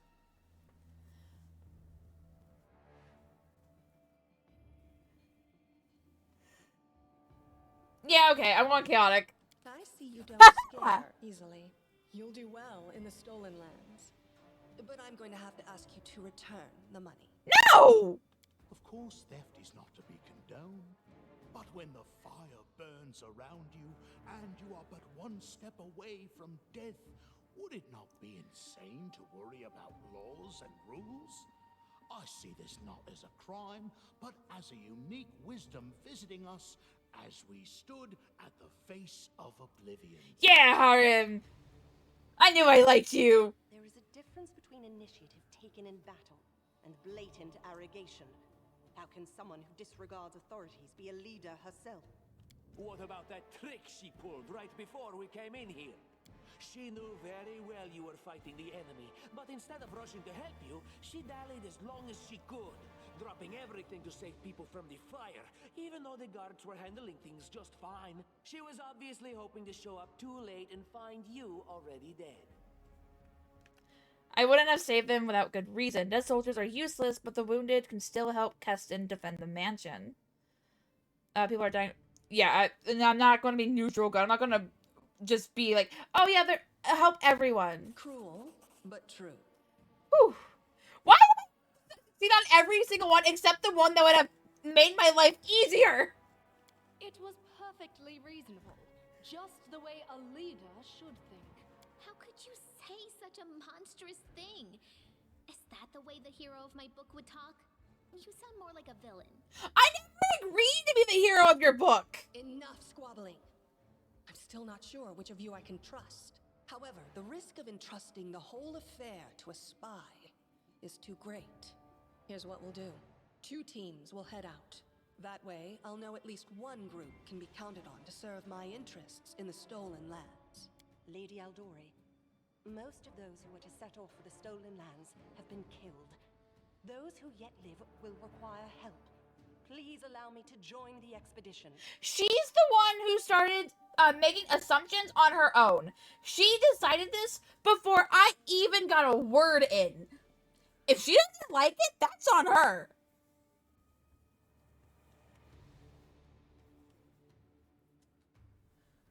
I'm sad to lose such a talented warrior. But you're right, Valerie. They have greater need of you right now. Go, and may Abadar keep you. Which of the 2 teams would you prefer to accompany? If Tartuccio allows, I would join his team. Forgive me, but I don't appreciate your willfulness. And I like our leader. What wisdom lies in minding orders, laws, and rules in the face of oblivion, knowing not whether you'll be alive tomorrow? I will go with her team. I like how our leader does things. Efficient, and without unnecessary spiritual agonizing. I'll go with her. Efficient? I'd say heartless. Would the protagonist of my book do such a thing? No. I guess I'd better go with Tartuccio. You're dead. As for me, I know neither of these 2. At least not well enough. And I have no wish to become an unwitting pawn to an unworthy leader. If Lady Jamandi allows, I'll remain in Restov and help mend the wounds this attack has inflicted. But who knows? The road may bring me to the stolen lands, but not yet. I don't even need to think. I'm coming with this woman. As for you, Purple Toad, just wait till we meet along the way. I'll be sure to hang your rotten spy guts from the trees. All right, we have 2 teams. To avoid unnecessary conflict on the road, you'll each take a different route to the stolen lands. Tartuccio's team will go through Navakta's crossing. The garrison commandant will provide him all the help he needs. You will take your team to Oleg Levitin's trading post. He's been complaining about the Stag Lord's bandits for a while now. There, you'll be provided with all the necessary travel supplies. Okay, I got camping supplies and rations and signed scroll of the raised dead. I'd like to believe you, but I know all too well how convincing traitors and spies can be. If you're truly innocent, I hope you can forgive me this precaution. While you're away, Keston will investigate the night's events and learn who in Restov is working for Patax. But you should know that it isn't just Patax we need to worry about. The royal house of Sertova may also interfere in our plans. I've managed to keep this affair a secret from them so far, but that can't last long. By my estimations, you have no more than 3 months. After that, any feats you accomplish will be pointless. And now, farewell. This battle was but the first ordeal along your path, and you overcame it as true champions of Restov. May the obstacles that follow also fall to your feet. Fear nothing, my friends, and return victorious. Ooh, achievement.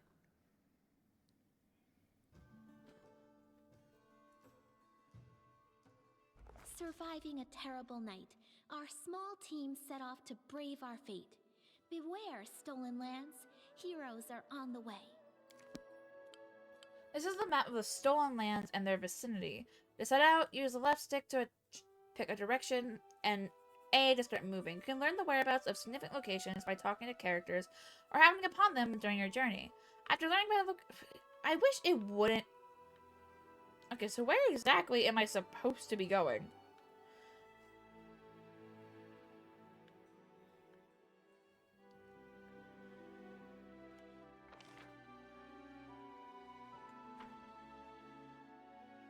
Okay, I want to say I gotta go that way.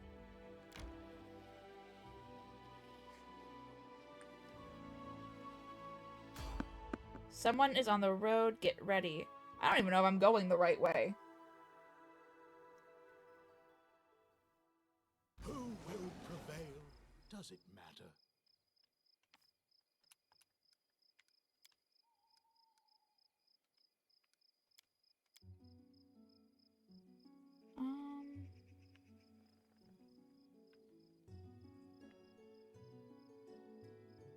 So we're getting attacked by tigers. Okay.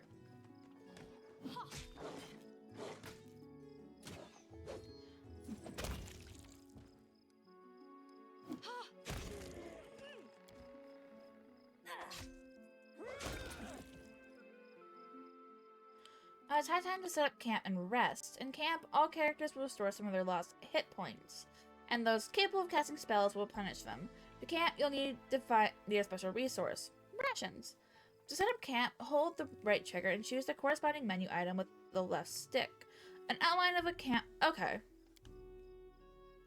And it's gathered on the bonfire. Press the manage button to see a special camp interface used to set the resting time and distribute the following responsibilities among your party members. Hunting, successful will require additional rations.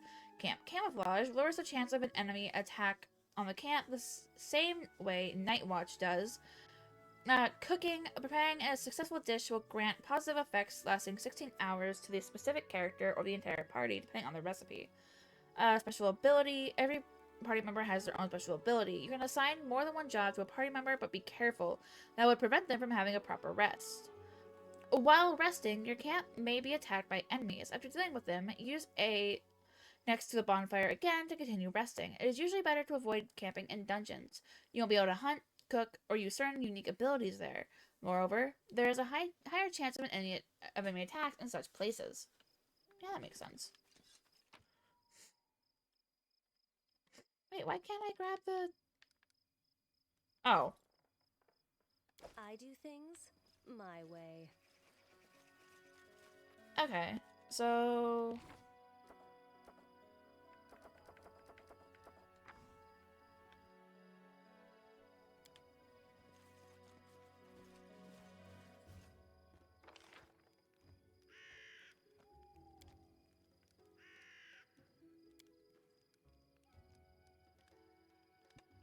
I'll leave this as is for... Stop it!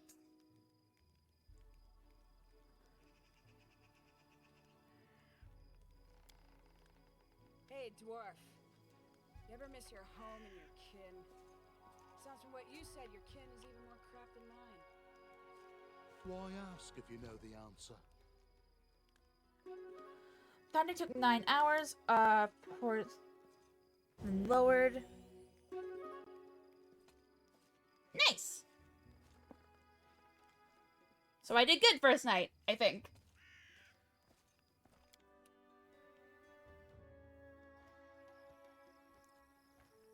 Careful now. What bonus items? So I know I got...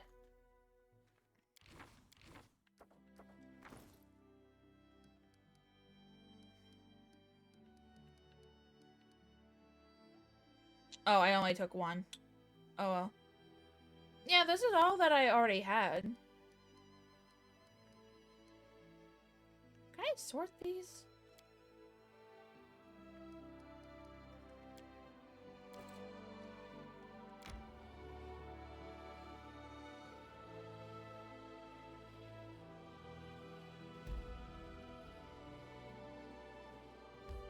Stop that! Wait, seriously? Go. I don't know if I'm going the right way. I'm assuming I am because it hasn't tried to stop me yet. But I have no idea.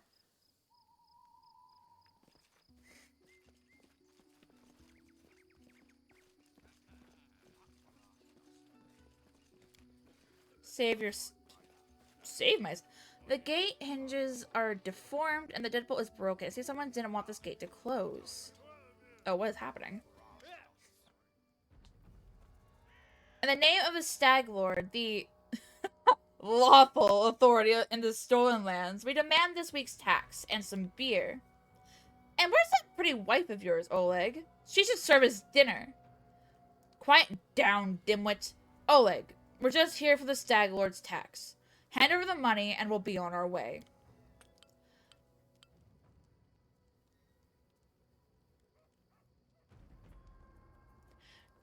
You want to drink some of my blood too? I'm sick of you. You're like locusts. You think you control everything around here just because you put up that painted rag of yours?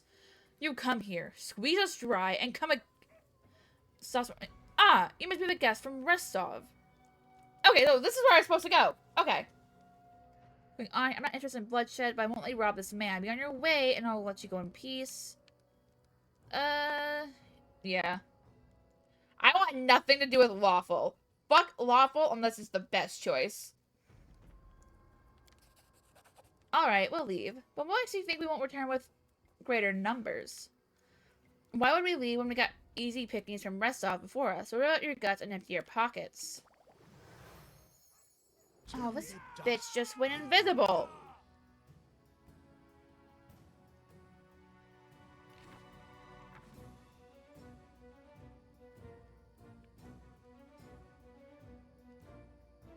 Your death awaits.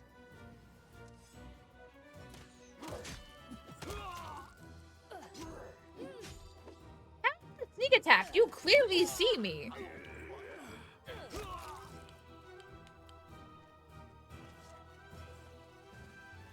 We leveled up! How do I level up? Is your game assignment a character will...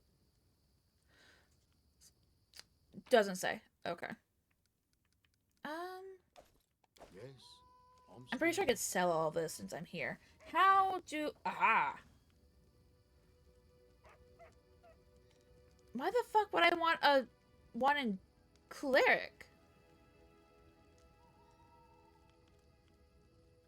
Oh yeah, I'm going full gold hungry gremlin.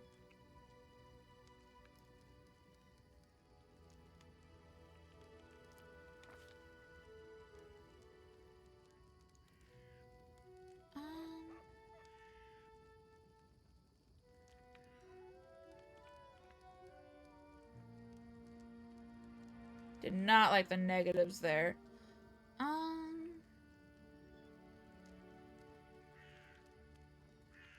Go another for perception. Persuasion works as well. Oh, was this for harem? Why the fuck didn't you say that?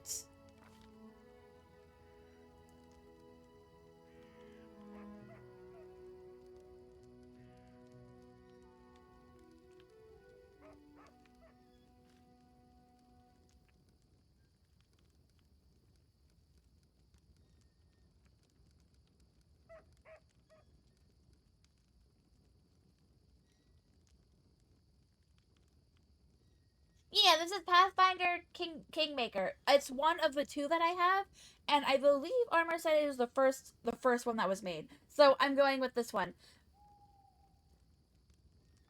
Okay, this was for harem. Why didn't I do it for quiet footsteps? Why for you, though? Oh, well, I need to do it for everyone. Okay, you are an Inquisitor.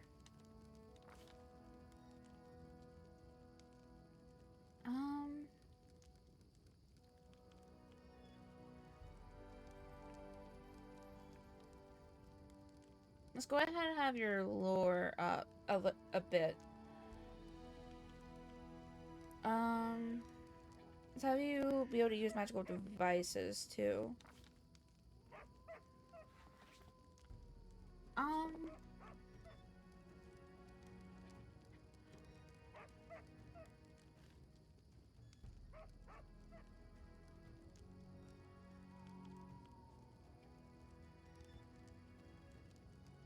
First strike, see immediate future during your next attack. Your next single attack roll, if it is made before the end of the next round, plus 20 insight bonus.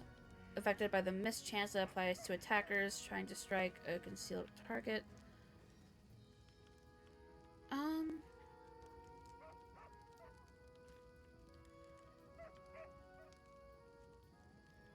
So your base speed by 30. Powerful scream, inaudible to all but a single target. The target is dazed for one. Okay, I might go with that one.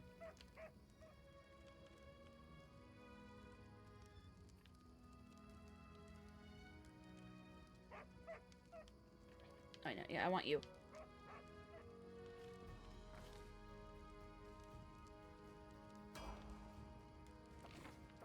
What you want?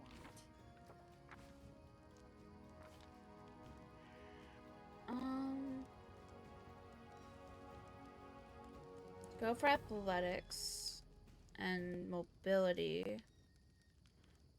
Perception and wait. No, let's go with persuasion. Animal Fury, Beast Totem, Lesser, Guarded Stance, Lethal Stance, Reckless Stance, Swift Foot. How have you been, Fox? Have you been good?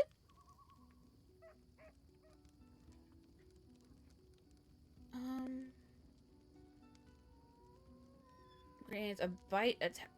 So she just bites someone? Brain is 2 claw attacks. You take on a more defensive posture. Can focus her strike. 1+1 confidence bonus on melee attack rolls. +1 bonus on attack rolls, but takes a -1 penalty to AC. Her base speed. A barbarian can select this rage power up to 3 times. Its effects stack.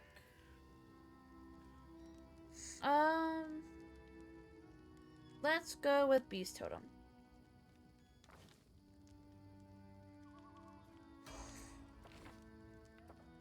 Everything has a price. Hey, Core! How are you? How have you been? Have you been good? And then give the attacks and the jumping jacks. Let me finish leveling up and then I will. It will definitely increase my perception. I'll also increase my persuasion by a couple.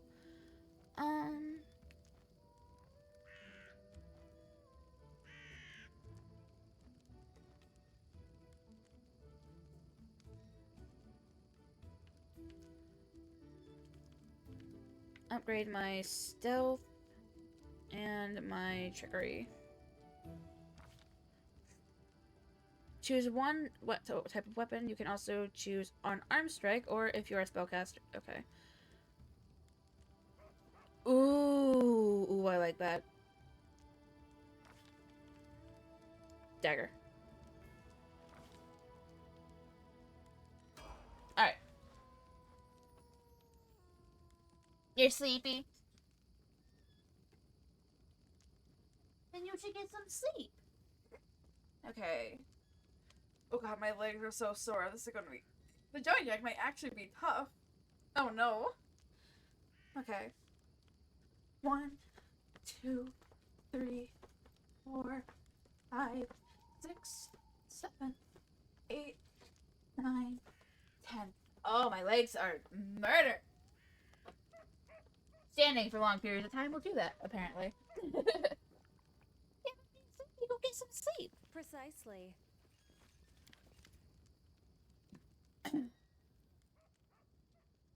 Take that, you scoundrels. Oleg shakes his fist. But now, he scratches his head and stares at the ground gloomily.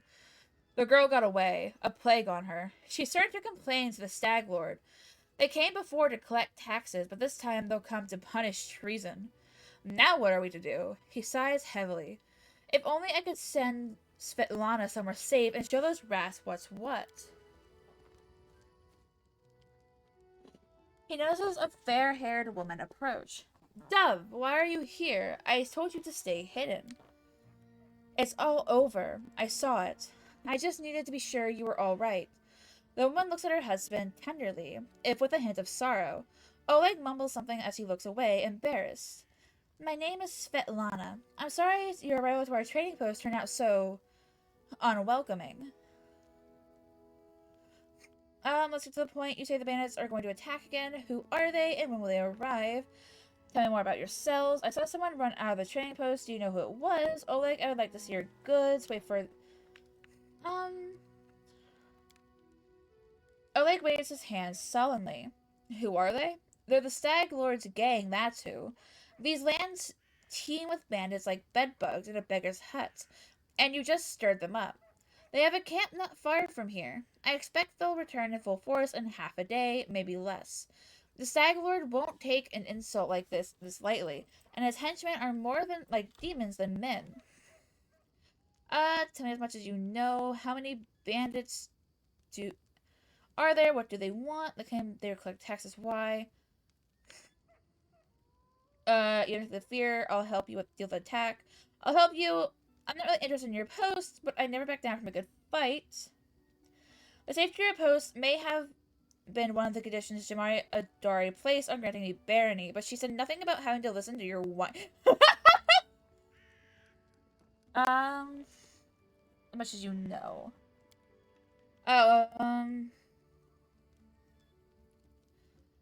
Or these bloodsuckers think they own this land. They come, take what they want, and steal the better part of our money every month as a toll for their leader.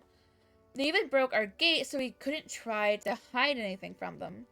No one knows exactly how many there are. Sometimes only 5 or 6 come. Sometimes it's a whole gang. I'd have shown them what for long ago if not for Svetlana. They claimed that they were collecting taxes. Why?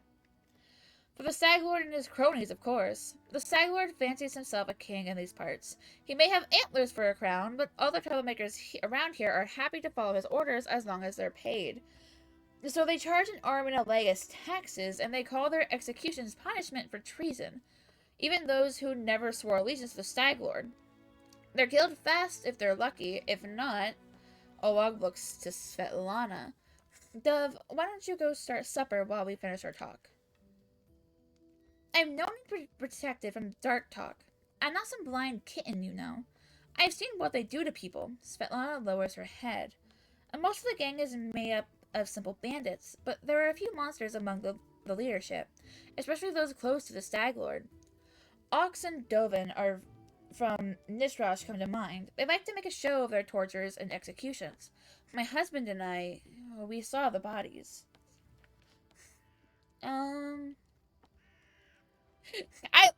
Okay, I know I literally said not to do lawful, but like, it's not wrong. I didn't come here to listen to your whine.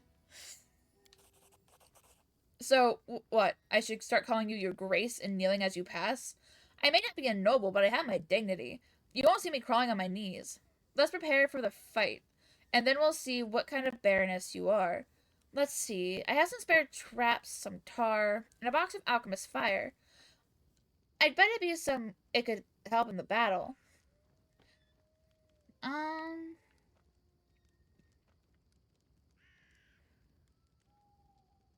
Burning arrow when those bandits are nearby. Gives me...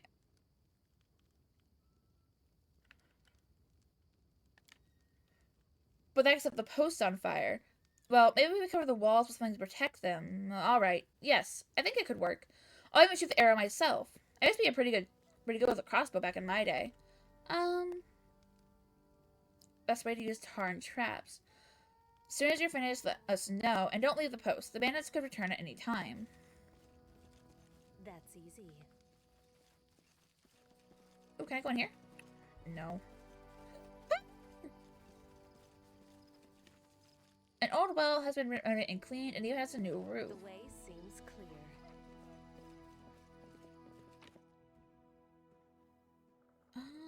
Ooh, that does more than what mine currently does.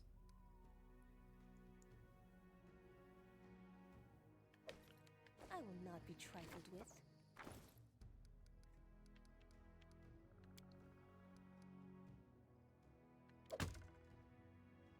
Hesitation is a waste of time.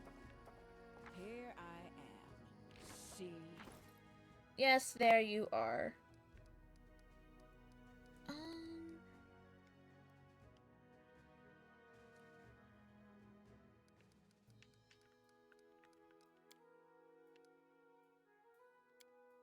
Done with waiting. Well? Nah.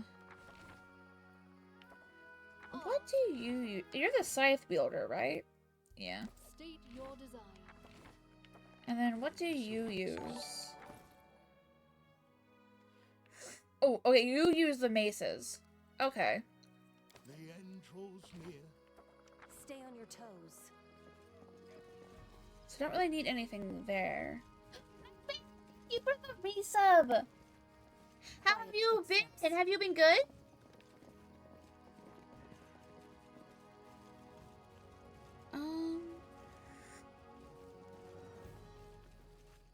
What the? Careful now.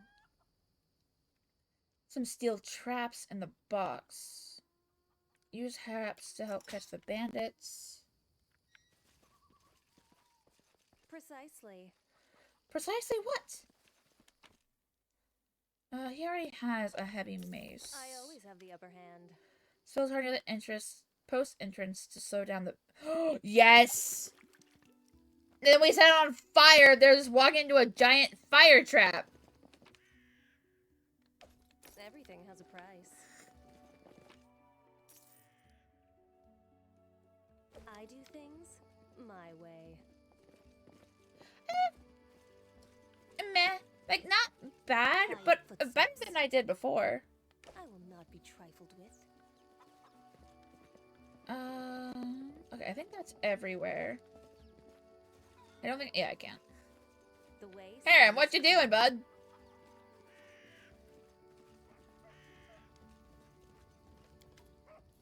A frail, disheveled old man wearing a stained and tattered robe gives you a gloomy look. I'm Boken, local herbalist. What brings you here? I'll find the bandit. Where's this kind of... You want old man like me to fight? Here, take this potion. Consider that my help in your fight. A coward excuse. How predictable. Tell me about yourself. What's there to tell? I'm a herbalist. Make potions and gather and sell them. Gather herbs, roots, berries. I live in the forest. Live off the land. Since leaving Restov for these parts, I ended up a merchant here at Oleg and Svetlana's post. They let me in out of kindness. Help me with things. They bring me water or firewood when it's cold and the occasional barrel of honey. They're good people. That's easy. Oleg and Svetlana are discussing something in low but impassioned whispers. You manage to make up the words forget about it before they stop talking and turn to you. I'll expect a possible attack. Tell me more about yourselves. What can you tell me about that man who ran away from the post and came back? That must have been Boken. He sells potions. He lives out in the forest like a hermit, but he comes here every day. He knows every tree and bush in the area and how they can help you. The Stag Lord's gang wants him to work for them. He lacks the courage to fight those bandits, but he won't just walk away from us. He has a good heart, even if he grumbles a lot, especially recently. Some more about yourselves. Oleg shifts uncomfortably. Sure, there are more important things to discuss. Well, alright. We're just honest people who came here from Restov. We fixed up the old fort to house travelers and give merchants a place to trade with the locals. We also deal with the occasional huntsman in the area. What does any of this matter? When those bandits come back, they'll either drain us dry or just kill us. I see your goods. Don't know what good training will serve if those bloodsuckers come back and take everything, but alright, have a look. Less trade, more I want to sell shit. Both. What were you?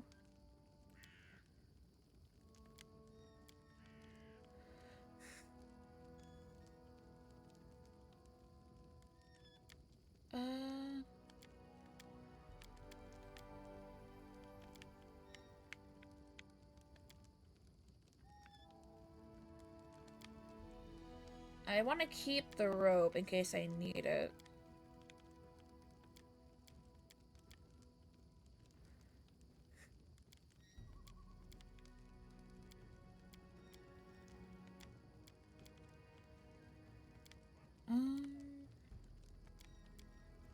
Okay.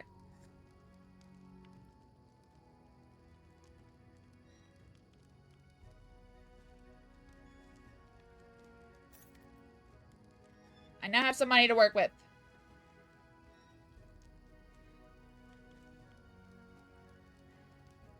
Camping supplies and ration. Ooh. Oh, no. Never mind. Oh, wait, what's this? A masterwork weapon is a finely crafted version of a normal weapon. Wielding it provides a +1. Ooh, never mind.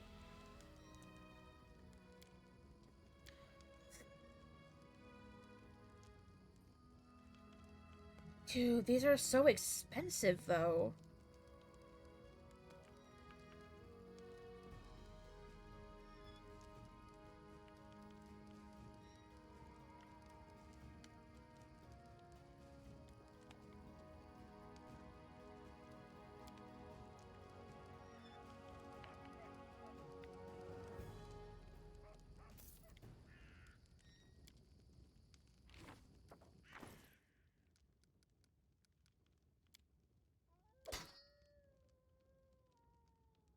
Stay on your toes.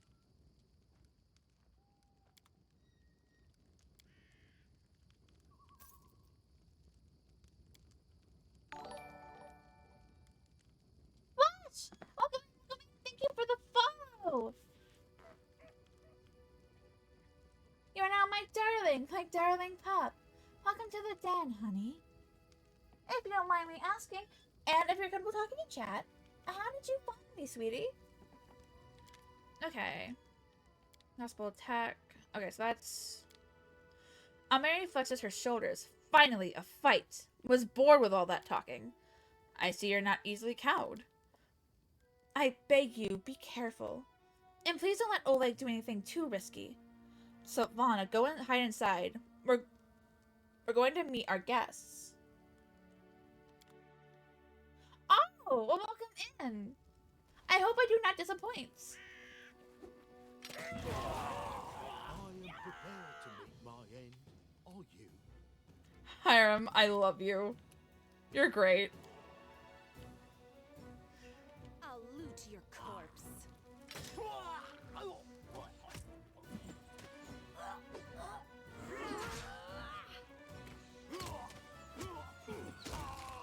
Stab their backs. We should probably make sure Oleg does not die. There we go.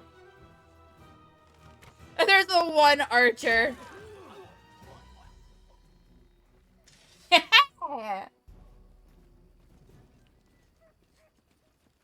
Easy. And we will sell Hesitation all of is a this. waste of time.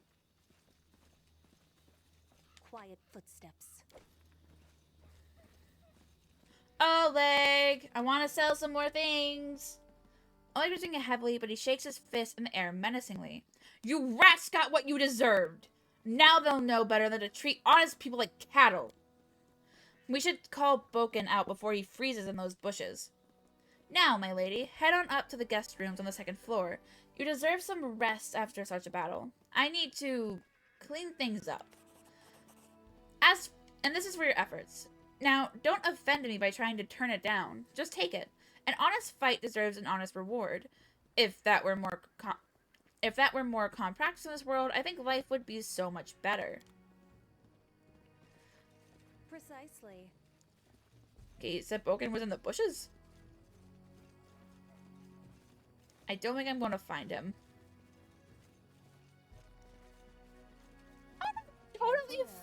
You're totally fine, hun. English, even with being... Everything has a price. Even those who are only speak English cannot speak English. You are totally fine, sweetie. I just appreciate you stopping by, and I hope you have fun. I'm glad it's all over, even if there was a fight. We'll talk tomorrow once I finished working. Okay, so go upstairs. Quiet footsteps.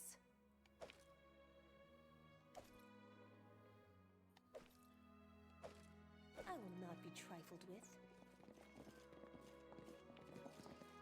That's easy. Ooh, another book. Toes. Hesitation is a waste of time. Alright. Go to bed. Hey, you're fine. I've been speaking it for almost 100 years now, and I'm still awful at it. English is not a language that you master. It's just you can get by with it. You wake up from a nasty dream that tortured you almost all night long. In it, you saw a wall of unnaturally thick fog that surrounded you, slowly moving closer and closer. A quick look out of the window, and you find out that the fog was not a figment of your imagination, not a dream. And then... Hear me. Who the fuck are you? Please hear me. Can you hear me? Please. The half-transparent outline of a beautiful nymph appears before you. Even in this ghostly form, it's clear that she's exhausted. Her shoulders are slouched, and her large blue eyes burn within her pale face. Her voice is barely more than a whisper as she reaches towards you. It seems that only you can see or hear the nymph, of course. Who are you? I'm glad my mission begins with such a beautiful sight. When you want from me, be gone, spirit! I've had enough of you! Who are you? Who am I? Just a tear shed by the land itself. The bitter sigh of nature. I am a nymph, the guardian of this area. A defeated guardian. Call me the guardian of the bloom, if you wish. What do you want from me? Aid. Salvation. We have a common enemy, and long have I searched for someone who can defeat him. The one you call the Stag Lord. As a storm strikes ruthlessly with gusts and lightning, the Stag Lord wreaks havoc with the swords of his servants.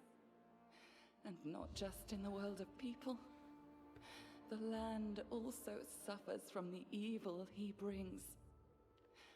My forests and my flowers suffocate in this fog. Soon even I will vanish, as the last ray of light fades at dusk.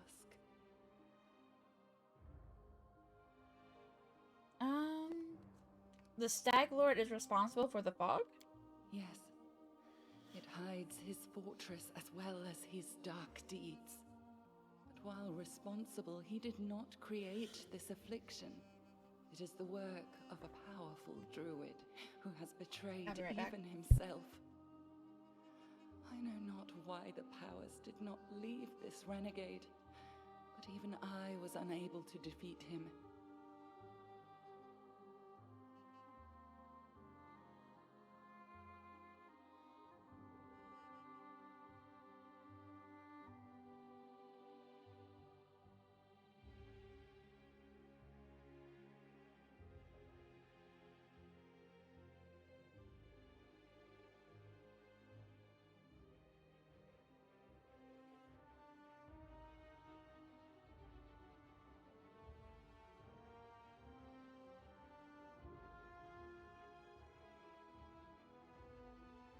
Okay, back.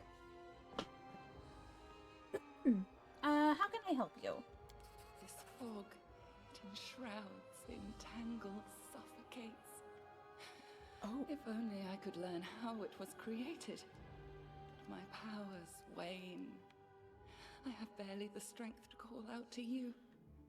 All I know for certain is that somewhere in this forest lies an old house, and it echoes with the remnants of a strange power. The Stag Lord and his druid were there. The fog hides this place from me, but I can point you to the bandits' camp near the Thornford. Make them tell you where this place is. Go there and listen to the echo. Catch the whispers. Search for anything that can tell you how the fog was created. Once the fog clears, nature will breathe again, and you will be able to easily find your way to the fortress of our mutual enemy. Okay.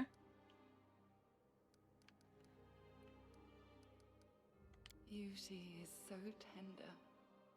It can so easily be crushed under the blows of cruel fate.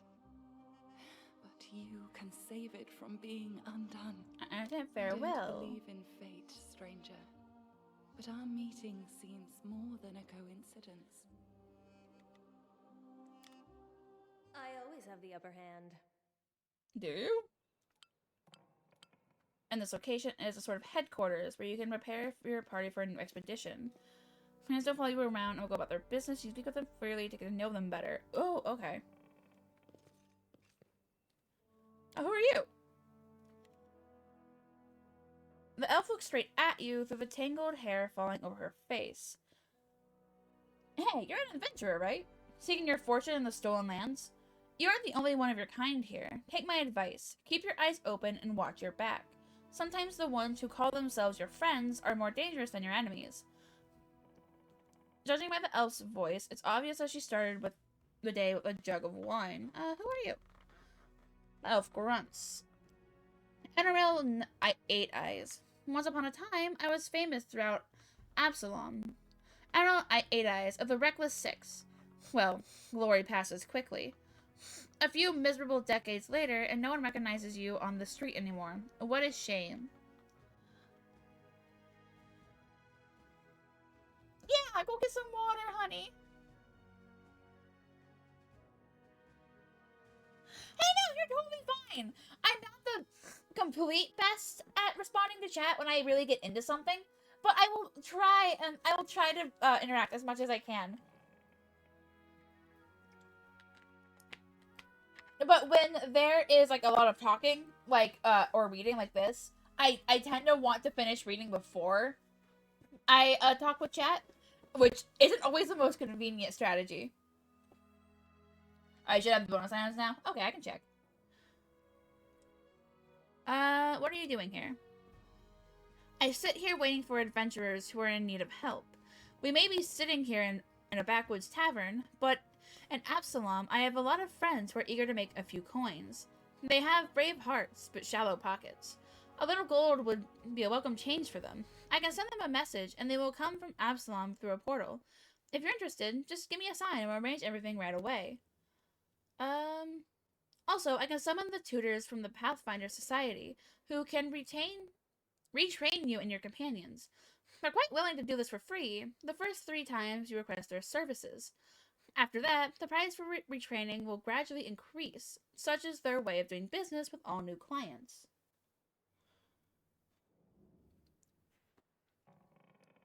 Why are you called 8 Eyes? Once, long ago, I could spot an enemy and pin him to the wall before he could even think of attacking. Some said I had 8 eyes and looked all around at once. Though it seems I've outlived my nickname. Stretches her arms forward. Her palm trembles noticeably. I've been drinking so much lately, it's best I don't test my skills too often. That is definitely true. Where were you when the training post was attacked? I was hunting. Got a little lost in the mist, which is the first time that's happened to me. I guess I should go easier on the drink. But don't you imagine I'd be scared of a good fight. If only I'd known I was missing all the action. But I see you've got everything under control. You don't even have a portrait, so I don't want to ask you to follow me. Famous Pathfinder here in the middle of nowhere? Why? You want to know how one could exchange the life of a Pathfinder for the sorry drunken rat hole? The light in Enrel's eyes go out as if someone had blown out a candle. You lose all your friends because of one scumbag, and then you'll understand. I was the only one to return from the final campaign of the Reckless Six, and whatever is left of me can't be called a seeker anymore. Enrel remains silent for a long time, as if wondering if she wishes to poke the old wound. Here's the story. Our friend, Vermelt, was the best of us.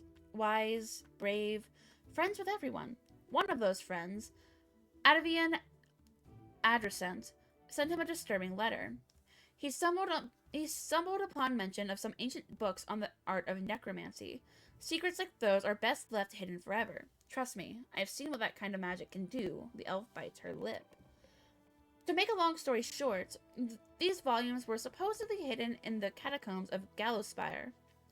We decided that the books should be retrieved and kept safe by the Society.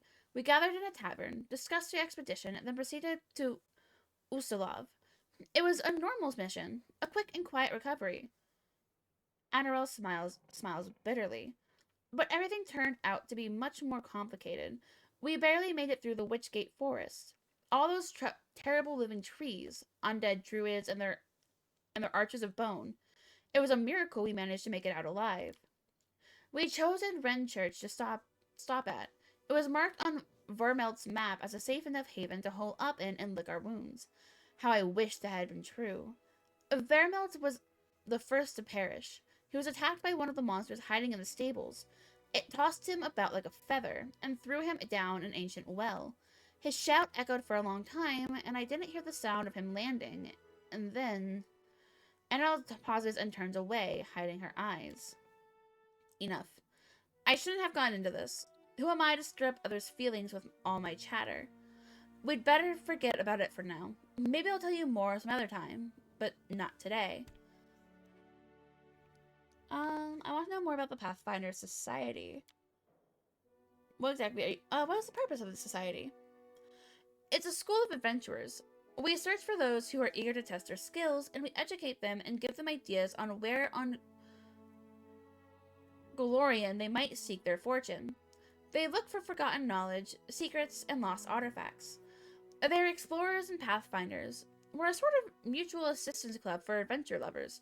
We exchange experience, share knowledge, and keep careful records, in case it proves useful to future expeditions.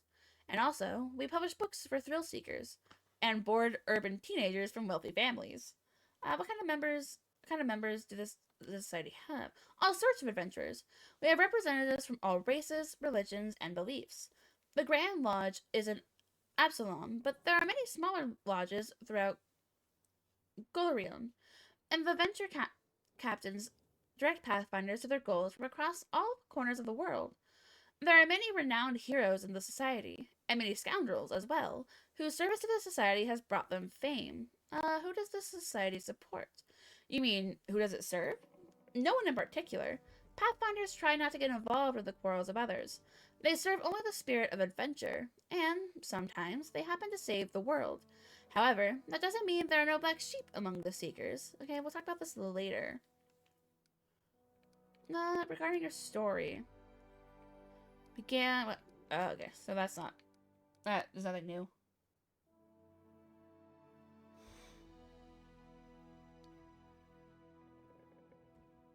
Can you tell in 2 words what that game... Oh, okay, so what this one is about? D&D! Dungeons & Dragons. It's based off of the role-playing tabletop game.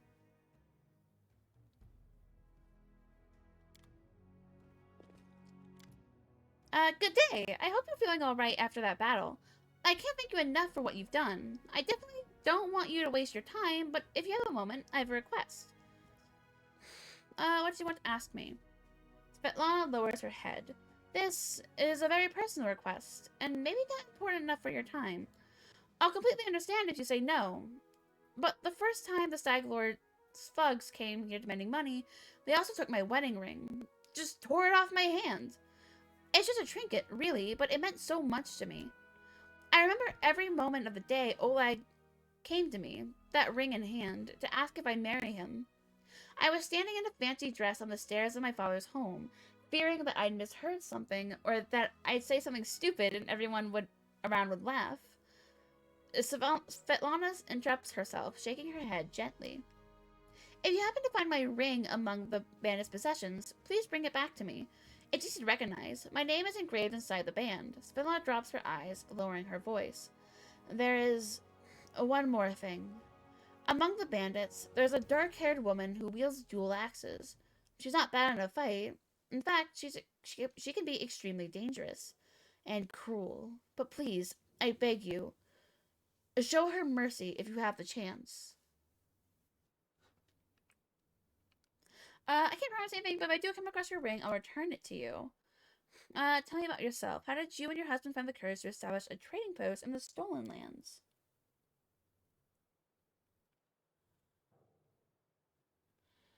It was Oleg's idea, though I supported him in it. We didn't realize how dangerous it was here, of course. And Restov, everyone respects the Sword Lords, and everyone's accustomed to relying on them. Even the mention of someone like Lady Jamandi could be enough to fend off a street thug or some other trouble. It could maybe even work in some places here, but not with the Stag Lord's men. What can you tell me about the Stag Lord? He's not just some average bandit. If no one puts a stop to him, he'll turn the Stolen Lands into his personal kingdom. A kingdom of fear and oppression. It would be a kingdom of lawlessness. Once I've dealt with the Stag Lord, your life will improve. I like adventures, but I definitely prefer the ones that involve stopping villains and helping people. Fear always follows power. It would be naive to think the Stag Lord is so much different from any other ruler. In life, you either inspire fear or cower from it. I prefer to be the one who's feared. I'll deal with the Stag Lord and have no doubt.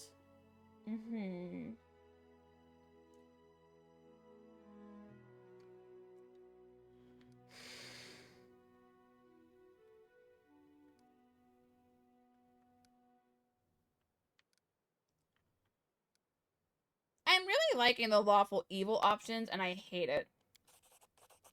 You may be right, but life without hope is just too bitter. I have to go. Precisely.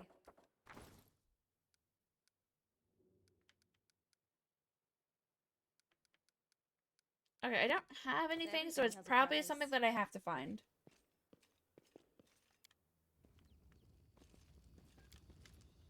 Greetings! Oleg seems to be in a good mood and greets you warmly. You certainly ruffled those villains' feathers. Well, anyway, new day, new troubles. Have you seen the fog? Never seen anything like it before. The road to Restov looks like someone spilled milk and it just hung in the air. I couldn't see anything through that soup, not even with a torch. Feels like witchcraft to me. I bet the Stag Lord's involved somehow. Rumors say he deals with all kinds of... Okay, show me your wares. Too good for such a good... I feel like I should... I need those. I can't use you, so... have at it.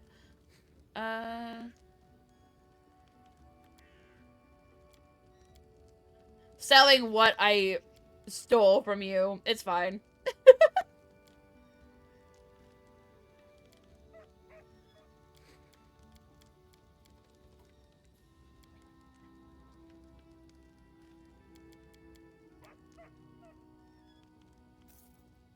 Okay. I don't try to be, but I don't want to be a pushover either.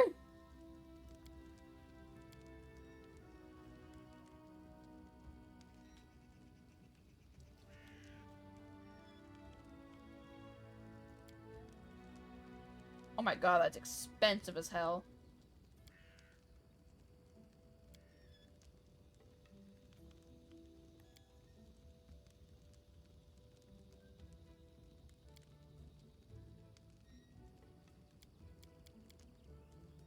Okay, I want to buy you...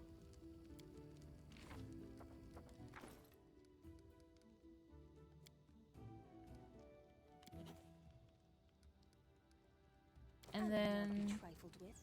Oh, I can't... Things my way.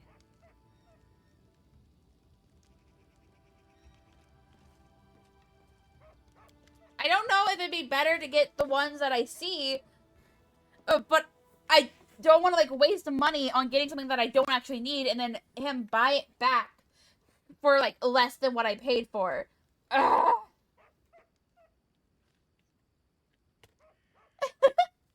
Honestly, that's me whenever I accidentally, like, because I got an audiobook, I can't remember what it was about. It was a few years ago. But I bought it because the cover looked interesting.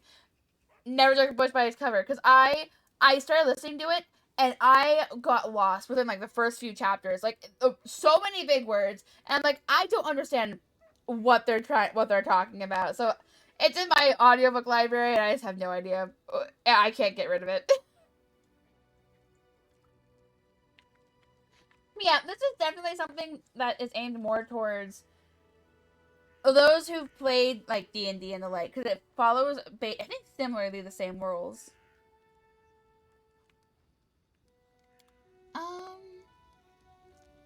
Okay, so you just have a bunch of potions. Oh, and food. What's this? Book. I'll buy the book.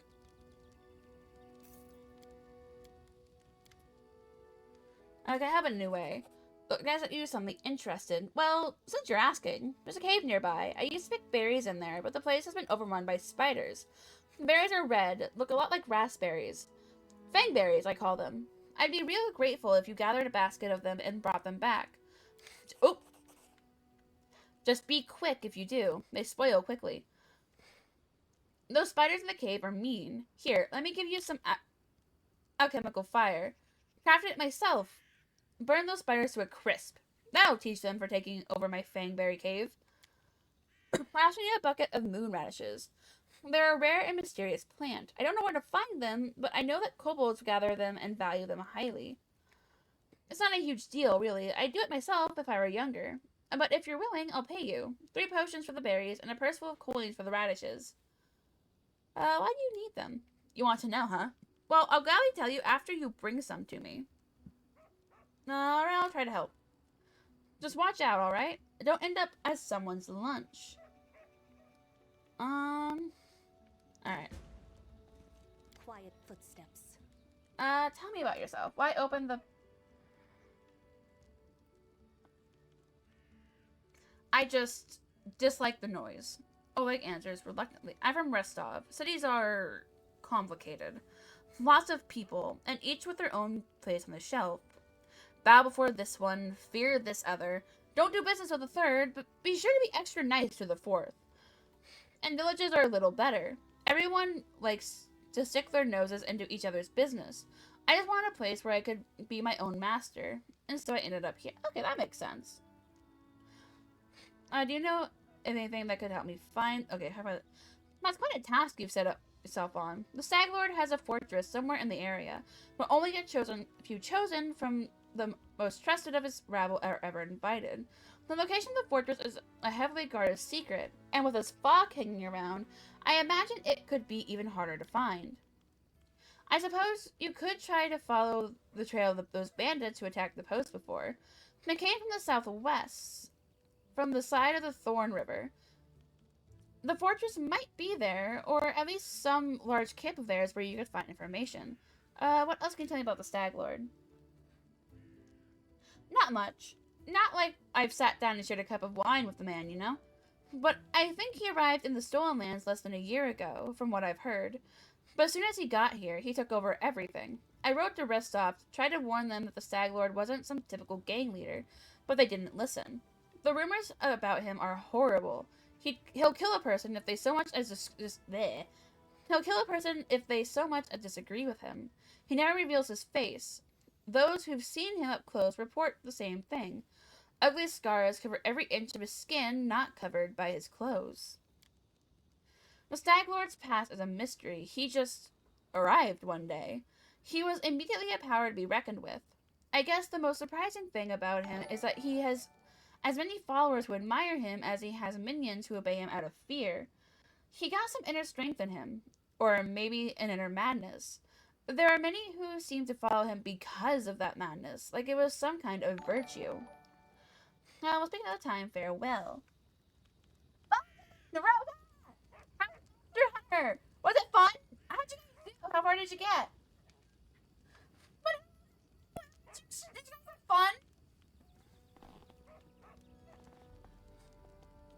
Welcome in, welcome in. For those who do not know me, my name is Luciana Lunes. I am an Arctic Kitsune, and I'm slowly getting back into streaming by playing Pathfinder Kingmaker. I'm loving it. I did say that I wasn't going to choose any of the lawful options because those sounded boring. I was wrong. I got excited. Leave me alone. But I was wrong. I picked more lawful evil options because I like them better. But so far, I'm loving it. I want to punt the purple toad. The way seems clear. I should have known that he was up to no good, but no. Broke a monster's face with your hammer. Nice. Careful now. Oh, there's a puppy! Do anything with a puppy. Oh, that's bullshit.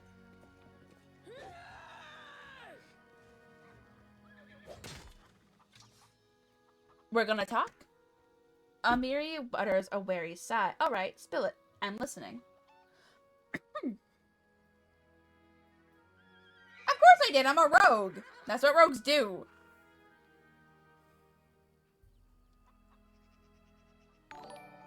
Mythical! Hello! Hello! Welcome in, welcome in! You are now my darling pup. Welcome to the den, honey. I feel like I've seen your... Were you in Balden's stream? If not, it might just be a similar username. Okay, so no, you did not come from Balden.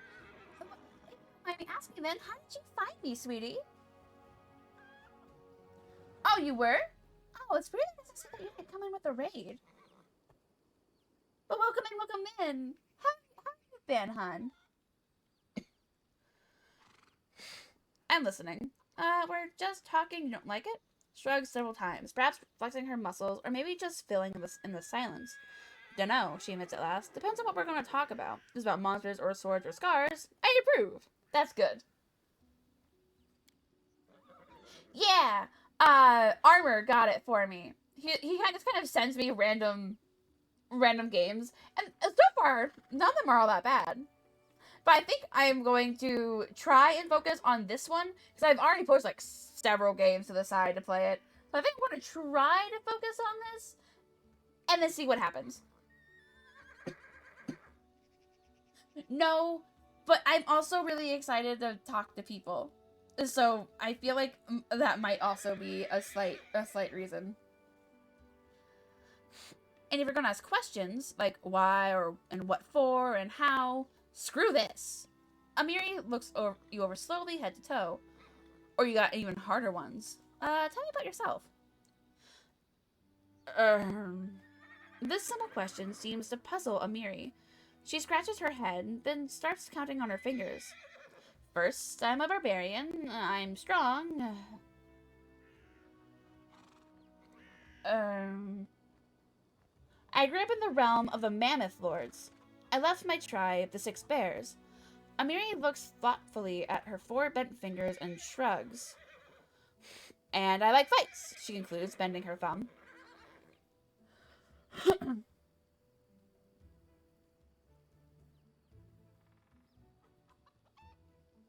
I have no idea how to buy Pokeballs. I think if you look at your... I don't know if you do it on my stream. Underneath, like, the Poke thing, you might be able to buy balls there, because I think there's a shop. But I don't know how you get money. Am I? Yeah, no one said anything, so I didn't know that was happening. I'll have to listen back and see if I can hear it.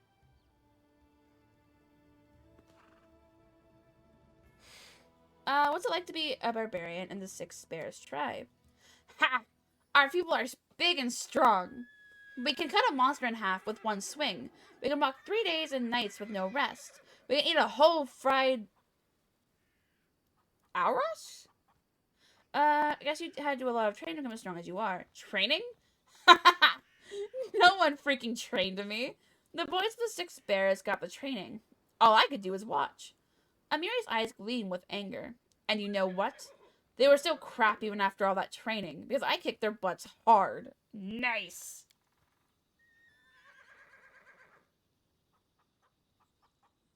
Oh, what do you mean you forgot everything about Twitch?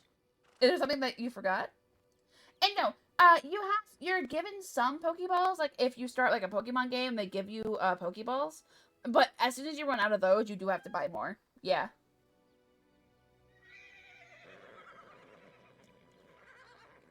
Animals, bandits, monsters, all thought they were stronger than me. Idiots. Amiri spits on the ground. Because if you start a fight, you think you can win. You think you're stronger than your enemy. Amiri raises her chin proudly. I defeated them all. See the scars on my face? What does the realm of the Mammoth Lords look like? Huge and freezing. No place for weaklings. Amiri narrows her eyes as if evaluating her ability to survive her homeland. Tribes hunt Aurash herds to survive. Aurash are fast, so Tribe follows herd for days, just to not die of hunger. If you're weak, you stay behind and die in the snow. Tribe cannot stop. Oh. Why did you leave her? Oh, I did not read that. Also, there are giants and mammoths. Sometimes demons come too. Ah, and the mastodons. And the saber-toothed tigers. Amiri grins. You would survive, I think. For a few days. Amiri flushes. Because they were assholes, all of them.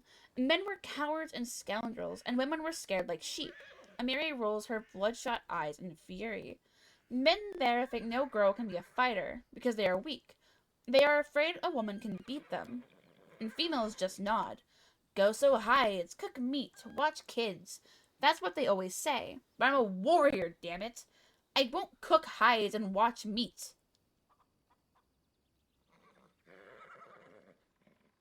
Amiri is already shouting, her fists clenched tightly. She mixed up the words.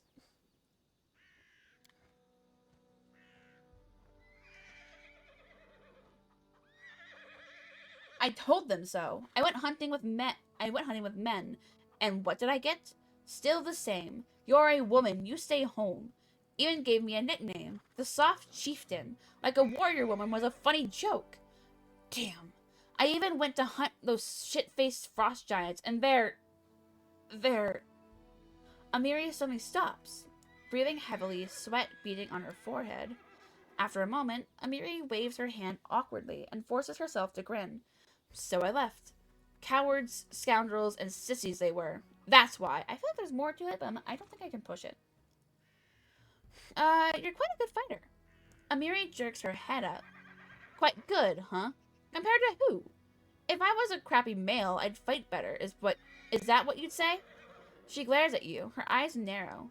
Or you say I could be better? Like, go get some training, Amiri, right? Hey, don't apologize, Night Fan. I just appreciate you being able to stop by. I hope you have a wonderful night, hun. I meant exactly what I said. You're quite a good fighter. Don't raise your voice to me ever again. You are very good in a fight. You're an excellent warrior. I've just given you a compliment, that's all. Yeah. For several more seconds, Amiri continues to glare at your face with suspicion, then... all of a sudden, she mellows. True, I fight good. That's what I do best.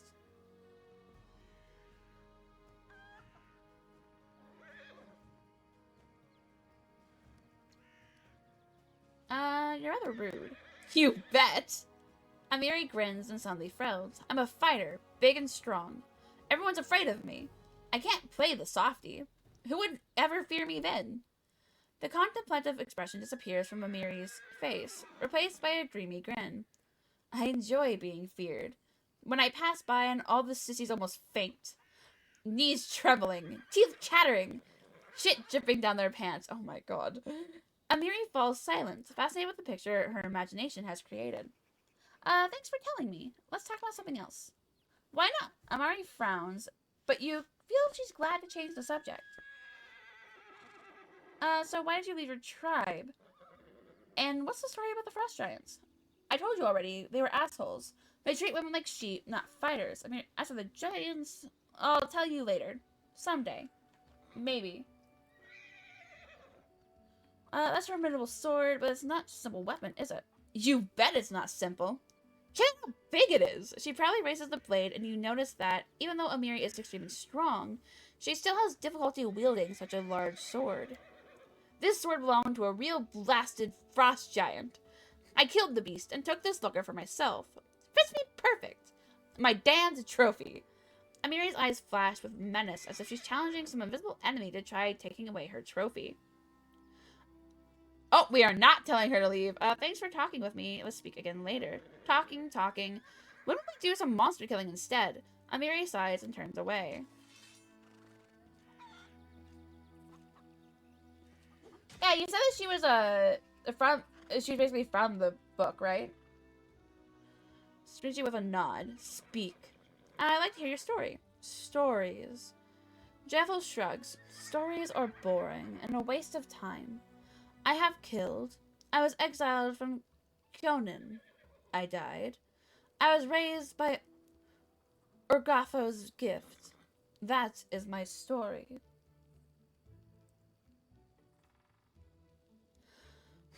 Who were you before your exile?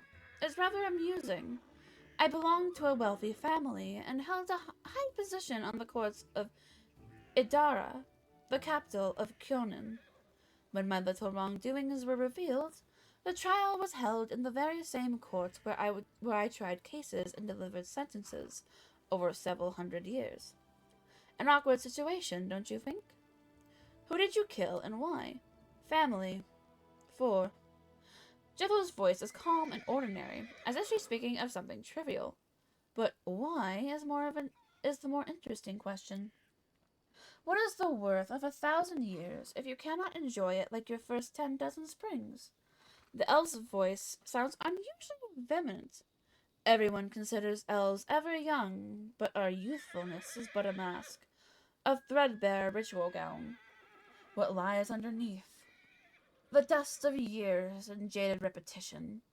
With each year, the dust grows thicker, and erstwhile joy ceased to excite and cloy, as a dish you've tasted 1,000 times. Long did I search for a way to avert this fate. Don't I, who has truly tasted life, deserve a better lot than those benumbed old elves who close themselves to the world? And I found a way in the ancient texts of Urgatha, a ritual involving the blood of my kin. A trifle that would make each day feel as a holiday, created specially for me. The ritual gave strength not only to my body, but to my mind and my soul. And my mind whirled at every sensation, each sip of wine or a silken caress. Oh, how I missed this.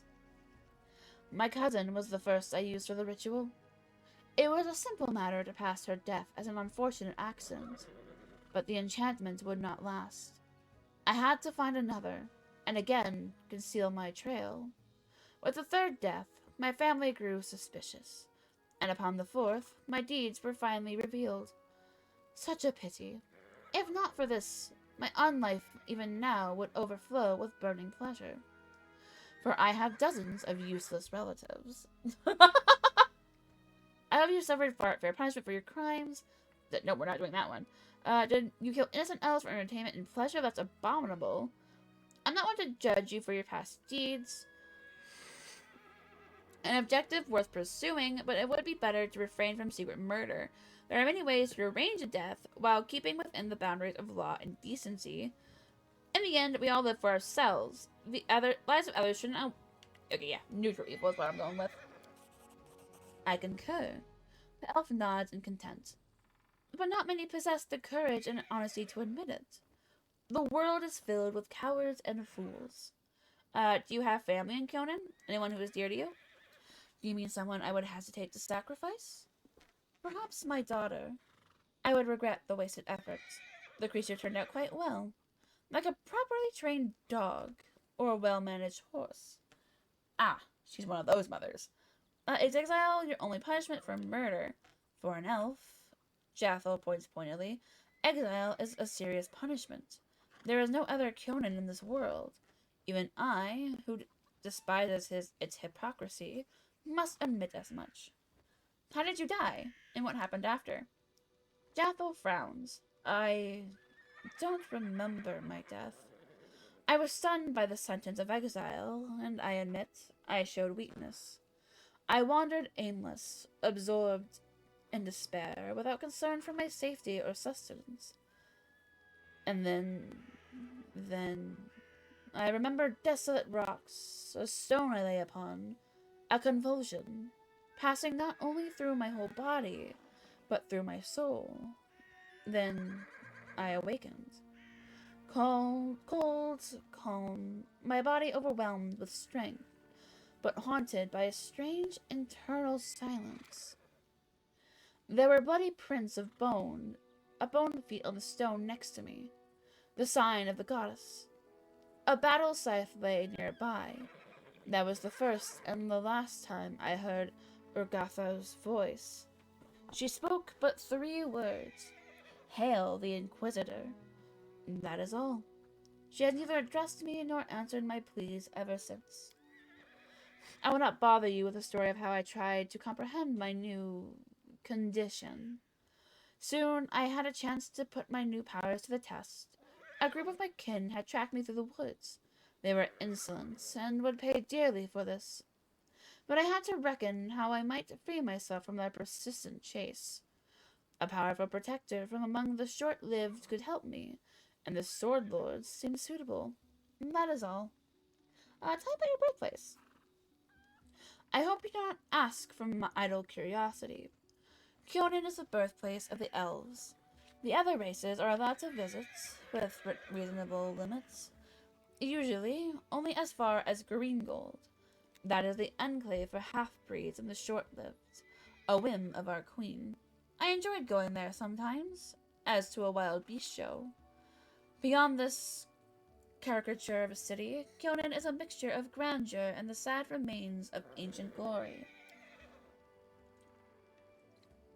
Next to today's graceful dwelling lies the ruins of ancient monuments and fountains. Elves prefer to live in small groups and secluded settlements.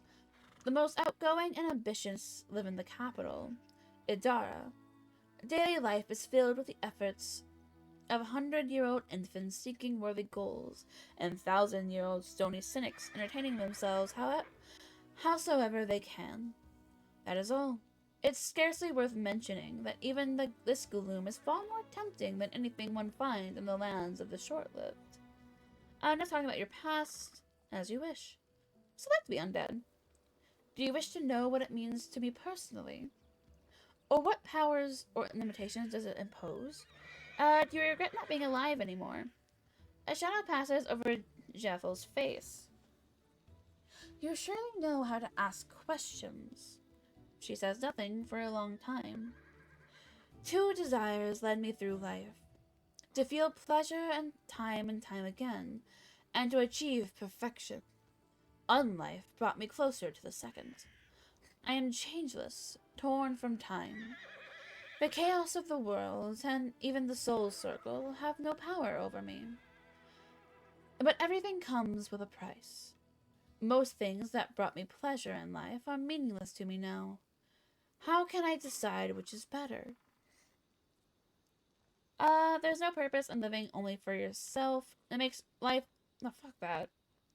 A bright life, full of pleasures, is better than unlife, though internal. You become more powerful, and that's all that matters. It's much better than the life of ordinary mortals, and even elves.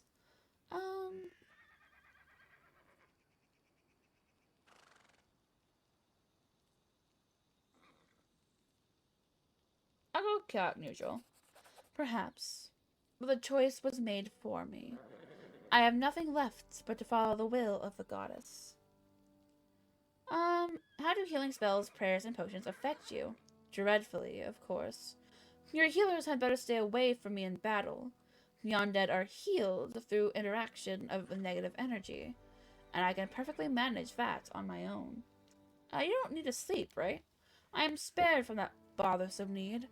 But I hope you do not take this as a reason to invent additional responsibilities to detain me during the night.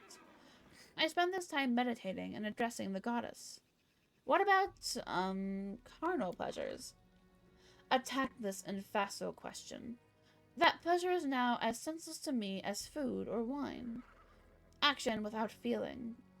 Jaffo cringes. Thank you, I have no question to this. Apparently not. Tell me about your goddess. Oh my god, there's so much reading! It might sound strange, but I know less than others about Urgathoa and her faith. My transformation into an Inquisitor was unexpected, but I will answer to the best of my knowledge. What do you know of Urgathoa herself? Oh, certainly. Urgathoa was once a mortal woman, basking in life and all the pleasures it had to offer. Her passion was so strong that Urgathoa rebelled against Pharasma, against death itself and its laws. After her own death, she escaped the power of the Lady of Graves and returned to the world as a goddess, and the first undead. Since then, she has protected all who submit their souls to pleasure and passion, paying no heed to worn-out morals and the dictates of the law. What does it mean to be an Inquisitor of Urgathoa? This question is more complicated than it seems. An Inquisitor is by nature the most zealous defender of their faith. The hand of their goddess is mundane in mundane affairs. When I received this title and power, I expected that Urgathoa would tell me my mission, but this never happened. The goddess remains silent. There's only one reasonable explanation I can imagine. Discovering what's expected of me is part of my mission, and so I reflect on this, make my prayers, and wait for a sign. I do love reading, but my voice does not. Just have a feud with other gods. Not Urgathoa, but Pharasma still tries to call her to order, and Sarenrae to heal her. Jethro laughs at the absurdity. What does Earth require of her followers? To enjoy. To taste exquisite dishes, to feel the lover's caress, and drink the enemy's suffering. A wonderful religious obligation, isn't it? Enough of this for now. What made you follow me? Curiosity. The need for a reliable ally. You see, I must come to understand what my goddess seeks from me. Urgathoa gave me the powers of Inquisitor without declaring her will to me. I await her reply, any hint or trace or clue. And I suppose our meeting was no mere accident. Besides... Jaffo cringes. I imagine that several Kyonin assassins so pursue me. They never risked attacking me while I was under the patronage of the Eldori. They are unlikely to attack while I have reliable allies like you. Yeah, of course, Mythical. Thanks for stopping by. Thank you for the follow. I hope you have a fun time. I hope you have wonderful sleep and wonderful rest. Good night. But why do these assassins follow you? I don't know. They can't have been sent by the Queen. I am branded outlaw, but my punishment was exile, and it is not custom for elves to contravene their own verdicts. My attackers shatter something about threat and blood. I suppose they are a splinter group of feeble-minded zealots, or someone on a quest for personal revenge. Thank you for the conversation. Farewell. Oh god. There's one more person, I think? Where are you? Yeah, where's the dwarf?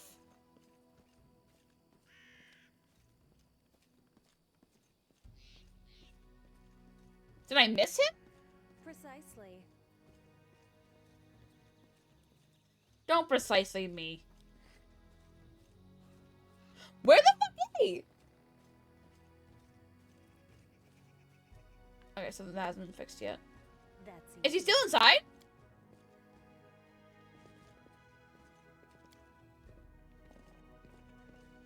No?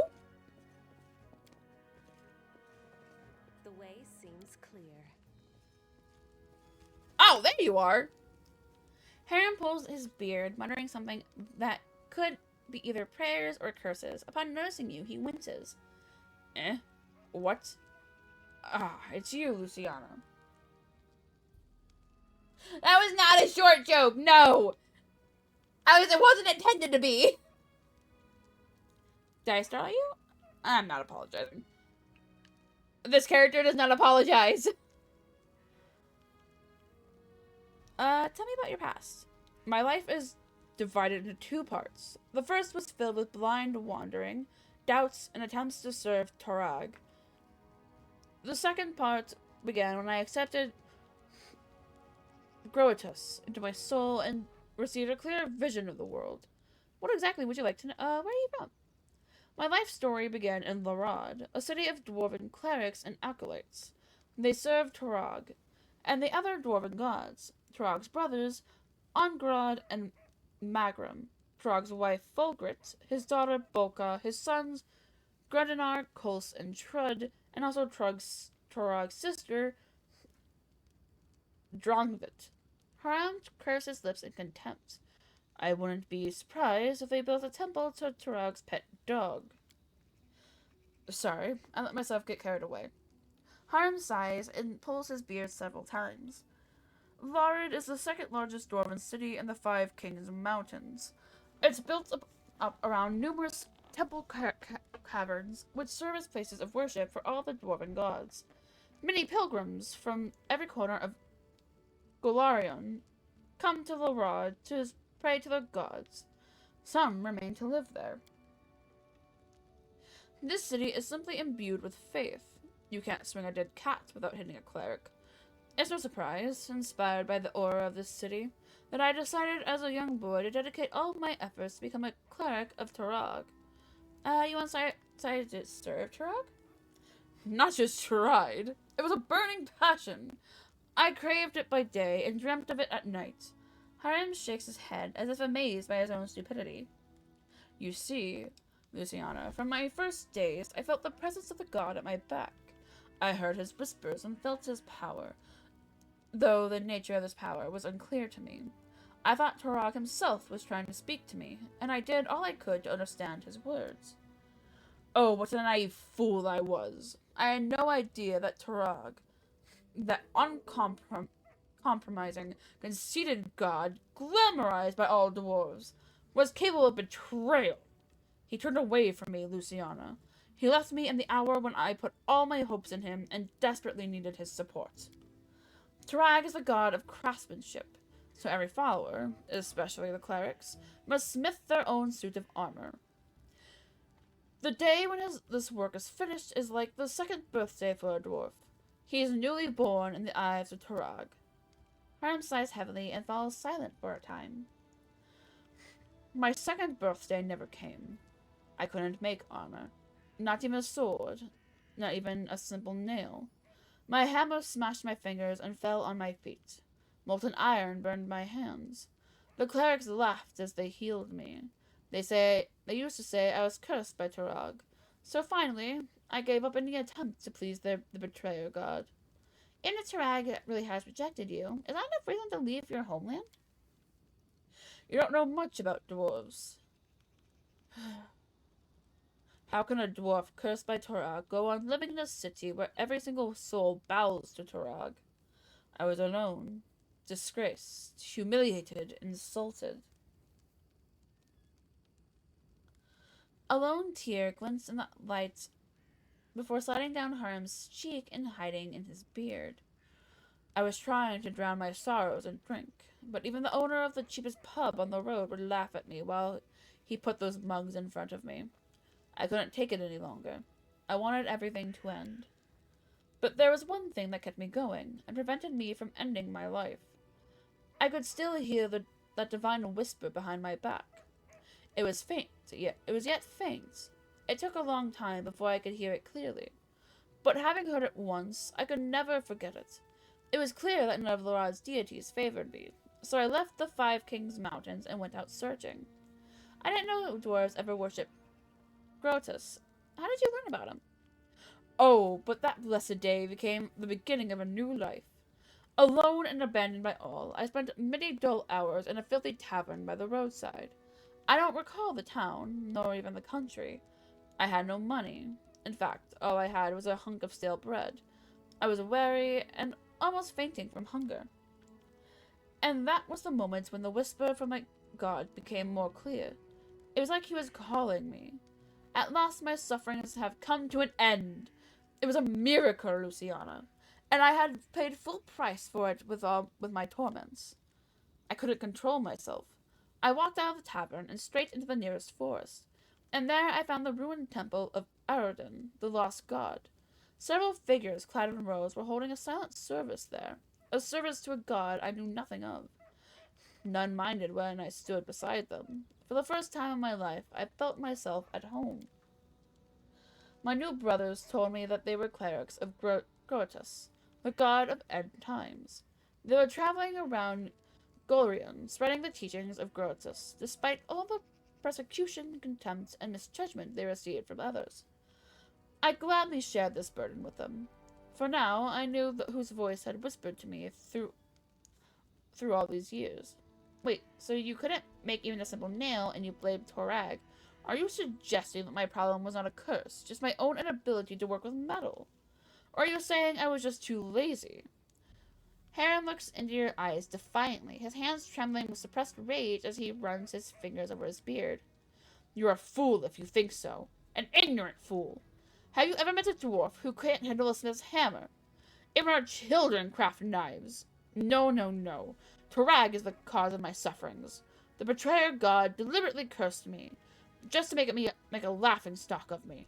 Harren raises his hand and shakes his fist at someone above. I feel like he just had a bad day and then blamed it on his god. But I won't let myself get angry at you, Luciana. You're an ignorant and blind soul, and my aim is to guide you through this dying world that marches towards its end. I will open your eyes or die trying. Grotus will be pleased by either outcome. Let's talk about something else. There's so much. Before I end it, I at least want to get through all of it. Most dwarves are self-satisfied, stubborn fools serving Torag. They don't deserve my good attitude. Harren winces. But you can ask what you want to know. I'll try to answer. I'll tell you about the Five Kings Mountains. The Dwarven Kingdom, yes. Well, it's to the south from here. It survived many trials, and there will be more yet to come. Harren strokes his beard, contemplating. There is no unity among the dwarves, Luciana. The Five Kings rule over our people. They sit on the thrones of the 5 greatest cities, and with each passing day it grows harder for them to come to any agreement.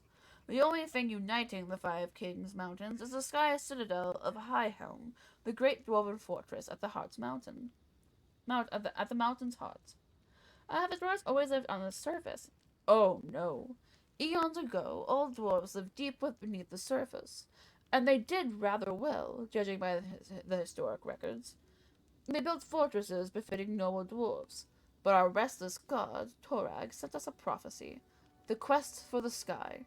He ordered all the dwarves to abandon their fortresses and press upwards, to show their beards to the sun, as they say. This journey was long and bloody. Many dwarves perished on the way. Others turned back, keeping to their ancient strongholds, eventually to turn into evil Durgar, grey dwarves. But those who survived reached the surface and found the sky citadels, the most glorious cities in dwarven history. Tell me the sky citadels. Oh, they are the peaks of creation. Glorious cities, built by the ancient dwarves who had finally reached the surface after many hardships, performing the final labor in their quest for the sky on the surface of Glorion. Harren's eyes glittered with admiration. They are steadfast, tall, magnificent. They are beautiful. The 10 citadels were built by dwarves, but we've managed to keep only a few. The citadels crumbled, and the orcs, sworn enemies of our people, trampled their blessed streets and ruined the gorgeous palaces of the ancient kings. Harren's eyes grow misty with tears. These were heavy losses, and a disgrace to our people, Luciana. High Helm is the jewel of the citadels that remain. It is located in the heart of the mountains, and the heart of every dwarf. Yes, yes, my heart too. There is a dwarven saying that, if an enemy reaches High Helm, every dwarf from all the corners of the world will come to defend it. Harem casts a sad glance at you. I'd be there too, but not to help the Citadel's defenders. I'd be there to witness the fall of our people with my own eyes and mourn it. I would fall upon the cold stone and raise my final prayer to Grotus. Other questions? I'd like to talk about your god. Oh my god. You wish to learn about Grotus? Harem seems surprised and pleased at the same time. Yes, of course. I will answer anything you ask. What are Grotus' teachings about in a nutshell? Grotus is the end of all that exists. Harem smiles. He also has been waiting for this question. Look around, Luciana. What do you see? Look again and realize that everything will be destroyed. Our clothing and our armor will turn to dust. The walls of the palaces will crumble into ruins. The trees will fall, and you and I will die much sooner than that. Grotus is a timeless watcher. He's been locked away by Pharasma, the goddess of rebirth. From her boneyard, he watches over the world, knowing the time for the final reaping shall come. He's the bloated moon hanging in the sky. He's the harbinger of the last days. He's the one who will stay when all the others are gone. Her says Grotus locked in her boneyard, so is she stronger than Grotus? Of course she is stronger. For now. Harem nods with dignity, stroking his beard. Grotus is weaker than Pharasma and many other gods. I would be a fool if I tried to claim otherwise. If Grotus was stronger, the end times would already have come, wouldn't they? But the powers of other gods fade away. They dissolve slowly, a grain in a century. Grotus collects those grains and waits. He doesn't need to hurry. He knows that his time shall come. Usually clerics can speak to other gods. What does Grotus say to you? What is his will? Harem shakes his head in resignation. Grotus doesn't speak to his clerics. Actually, Grotus doesn't need any clerics. The dwarf raises his sad eyes to you.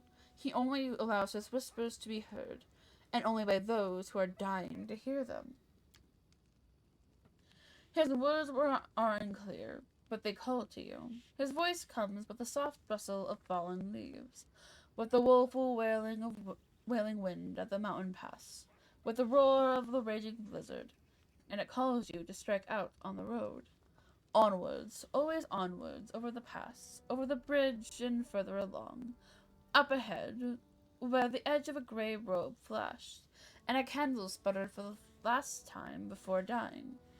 Onwards, only onwards, until your feet can no longer carry you. Harem falls silent, submerged in his own. I think you can tell about Grotus. I've learned enough for now. Then let me ask you, what do you think of Grotus? I like your tales, there's an inner truth to them. It was interesting to learn about him, no more, no less. To be honest, I don't want to have anything to... I'll say it was interesting. Harem nods in contentment. I'll be glad to talk with you about Grotus any time, Luciana. After all, that's why I travel in your company. How do you regret your decision to abandon Torag and start worshipping Grotus instead? Your question might seem offensive, Luciana, but I am not offended. I realize you ask it because you wish to learn more about Grotus. Harem squeezes his beard in his fist, but in a moment he lets it free again. Torag betrayed me, Luciana. All he's ever done was look down with contempt on all my futile efforts to please him. I crafted armor plates, but they fell apart with a single strike of a fist. I smithed swords, but they broke at the hilt. Torag's priests used to say that such failures were the curse of their uncompromising deity. Harem's fingers grab his beard with such force that it seems he'll tear a handful of hair out of it. It was Grotus who opened my eyes. He showed me that failure is a manifestation of his will. The end time is near, Luciana, and every failure is just another step towards it. Torag's curse is only half the reason for my failure. The other half is the blessing of Grotus, which I have borne from early childhood. Harem smiles warmly at his thoughts. So the short answer to your question is no.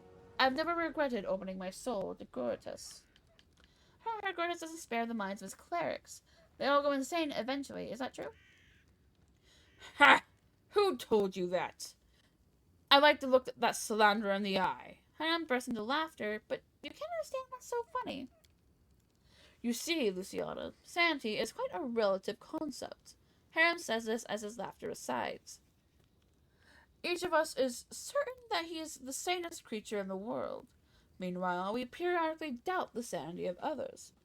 So what happens if 2 or 3 people claim that someone else is insane? Doesn't that make it true? Perhaps the accusers have lost their minds themselves. The longer a cleric listens to the whispers of Grotus, the better he comprehends the essence of his designs, and the deeper his understanding becomes. When enlightenment comes, the mind of the cleric ascends to a new level of understanding, which is inaccessible to simpler souls. Is it insanity? This is for you to decide, Luciana. My decision was made long ago. When I reach enlightenment, I'll accept it with joy and delight. Honestly, that's just too much. You're a funny dwarf, and you have your peculiarities, but to go insane voluntarily? You should give it up before it's too late. Ha! Well, when you learn Grotus' group, remember to tell me about them. I can use a good laugh. Your eagerness is commendable. Why are all the lawful evil options the better ones? Fuck! Ham smiles broadly. I'm glad you noticed it. I dream that Grotus will someday notice my eagerness too. Okay. Nice. I'm having to consider. Okay. Save.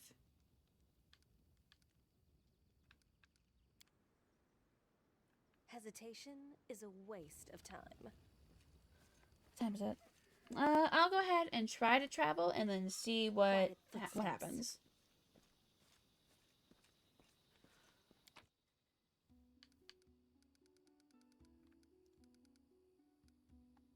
Oh, I could totally sell all those.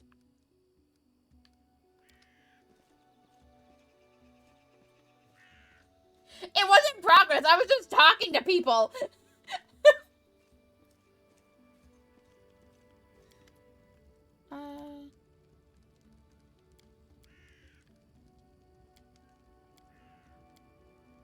Oh, fuck.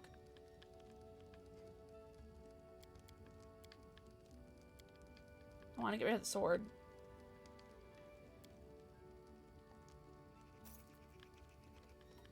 Okay,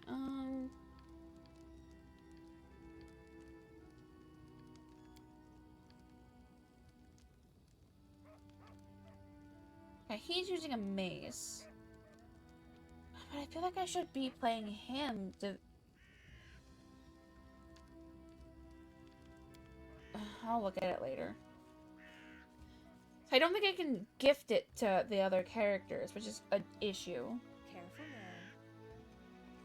Dude, I don't even know how long I was reading. I was just reading a long-ass time. Oh, my throat hurts.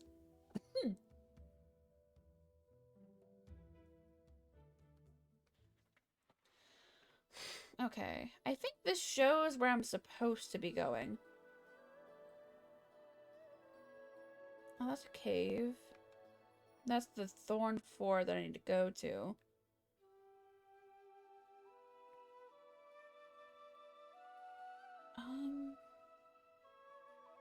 I do need to head down, so let's go ahead and...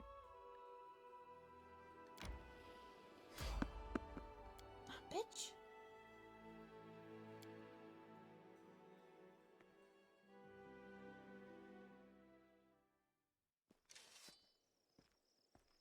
Friendly? A dirty old man in squalid clothing shovels up to you. His gray hair is unkempt, and he continually clenches and unclenches his wrinkled, freckled hands. When he stops and looks at you, his eyes widen and tugs at his beard. Strange weather. Invisible fog creeping out of the woods.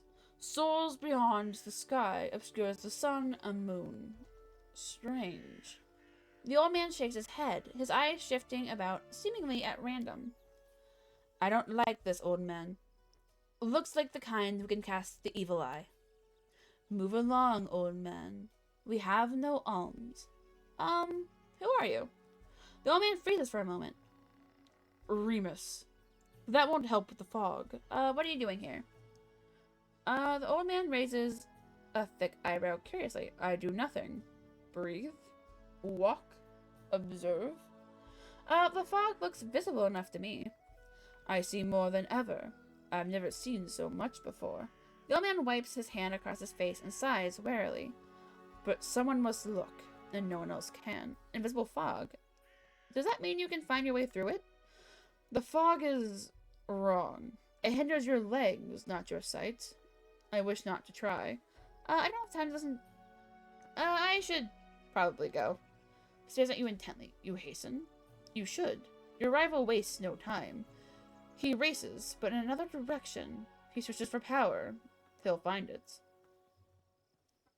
Yeah, do you mean the dwarf? The gnome? Let me talk to this. He's not tall, but he wants to climb high. Beside him are those who could stand against him, and might yet still. What power is he searching for? Someone else's. Old, but forever young. That which was taken from another. That which gave joy, and now gives death. Can you tell me where he is now? He's in an old tomb, south of the trading post. Ooh, nice! You actually made something that made sense. The old man shrugs, and when I see clearly, I speak clearly. And what is it that you see so clearly? I thought last night that I noticed him as I left. I know we're rivals. I don't know. I see. You can choose where you set your eyes, usually. But can you choose what they see? Oh, fuck. More reason it's something. Okay. Turns and walks away slowly, muttering softly. Once stolen, the land will be should be reclaimed. Once reclaimed, bound with the claimer shall it be. Bound, merged, joined by unbreakable ties, coming to the land, claiming its pain, claiming its death. Okay. Precisely. It's so bright out, so let's see if I can make it to the cave.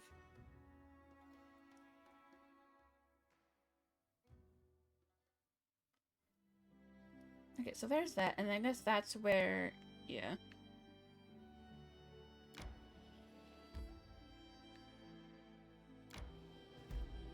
Oh, what's that?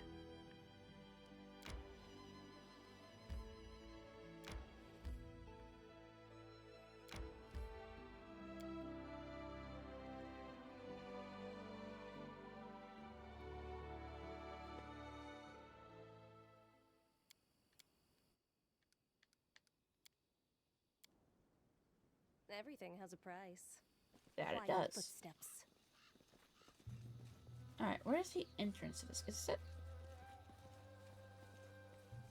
I found the cave. Ooh, pretty. Who will prevail? Does it matter?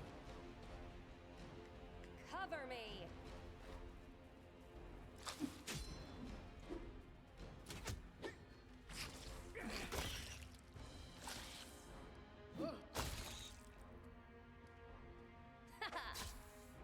How is this a sneak attack if you can see me? I am confused.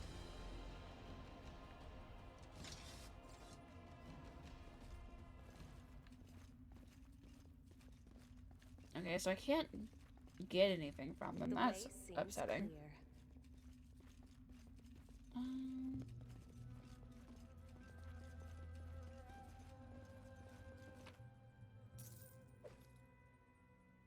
Ooh, not be trifled Mage Arbor. That's Nice. easy. Wait, what even are you? I have no idea. You cannot stand against me.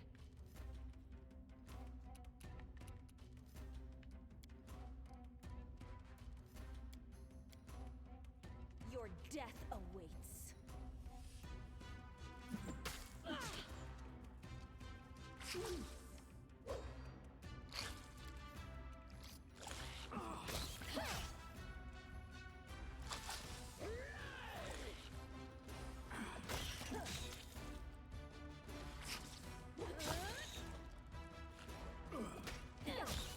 Fuck these spiders. They didn't even give me anything. Quiet footsteps. The assholes. Oh, that's a dead end. Ooh. Why the fuck do they glow? Your wish granted. Precisely. Did I get them?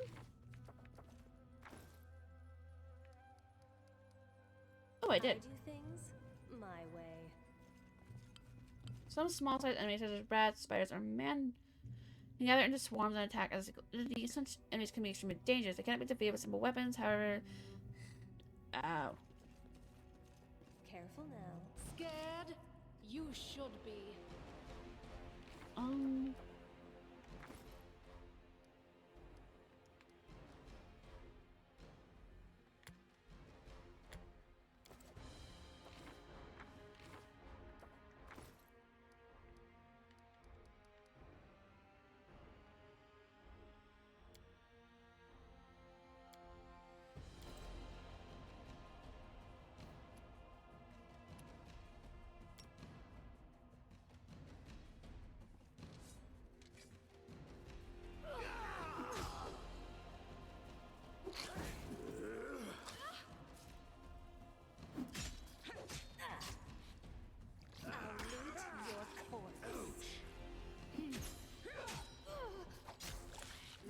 Oh boy.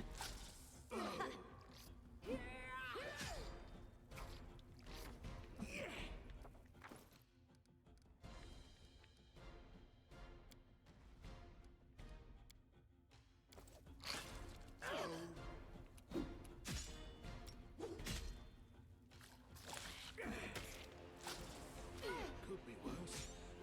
Maybe. Definitely will be. Oh boy. You know, this seems like a good time to leave. And I'll try that again later. Pair of torches, does that work? I think outside, it's fine. I'm running away.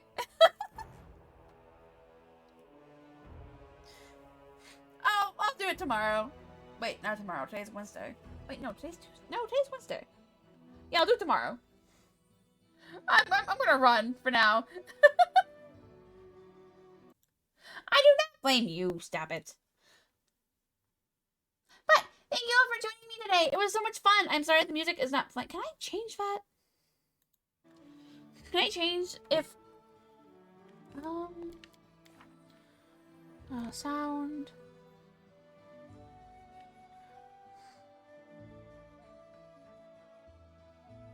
No, I can't.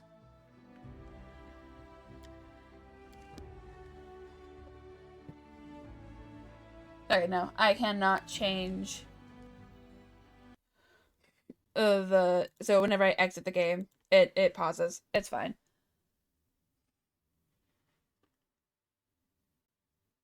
I did run from battle. You're absolutely correct. I absolutely did. Thank you all for joining me. This was a lot of fun. I honestly was not expecting as much reading as what I encountered, but still fun. It was a lot of fun. I want to punch the purple potato. Oh, the purple toad. She definitely got that right. He's a purple toad. I do not like him. The bard can go fuck herself too. I am not, like, she just assumed that I was okay with her putting me as a hero in her book, and then got disappointed me and all on her own. That's on her. That is 100% on her. But this was a lot of fun. This was so much fun. I am probably going to try and stick with this one game, aside from the collabs that I have already set up, so that I can at least finish one game.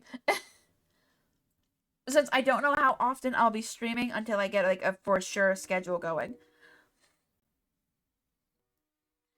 But I hope you all had fun, at least listening to the attempt voicing of the second half of the game. But this was a lot of fun. So far, I'm loving it. I'm not good at surprise mechanics, but it was fun. This is a lot of fun. Tomorrow is the only official day that I have off, so I will definitely not be streaming tomorrow. I will try to stream Friday, but again, until I can get, like, an actual, like, set thing going, I'm not sure if it will happen. But when I do stream again, it will definitely be, well, if it's a solo stream, it would definitely be Pathfinder. If not, Sunday I will yeah, I don't work Sunday. Sunday I will try to get Haven going. It's kind of a hit or miss with both Link and I. Oh, I will try to do that. And if I can't, I will try and do my YouTube stream for Pocket Mirror, which is the one I decided to stream. Since I think we're gonna say it was a prequel to Goody Little Two Shoes. And if I don't manage to do anything on Sunday, Monday will be the Final Fantasy story stream. Baldwin said that he should definitely be feeling up to it, since he is feeling better. And then Tuesday will be the first stream for the Soul Link Nuzlocke that Mom and I are doing for Fire Red. It's a randomizer. It's gonna be great. I say that, but I'm not entirely sure. We were doing a test run to make sure that everything was working, and it was hilarious. I ended up flipping the screen. I don't know how I flipped the screen, but the entire game was flipped upside down. And I don't know how it happened, but it happened, and we were dying laughing. It was great. And then we got that fixed, and we started going through to see how the randomizer really worked. And I wasted all of my luck on that on this test run, because out of my starters I had a Mew, and then I got a Togepi. Just in the wild. So, like, there goes all of my luck. All my luck, gone. Baldwin kept killing all of the encounters that we were supposed to have, though, so hopefully he doesn't do that again.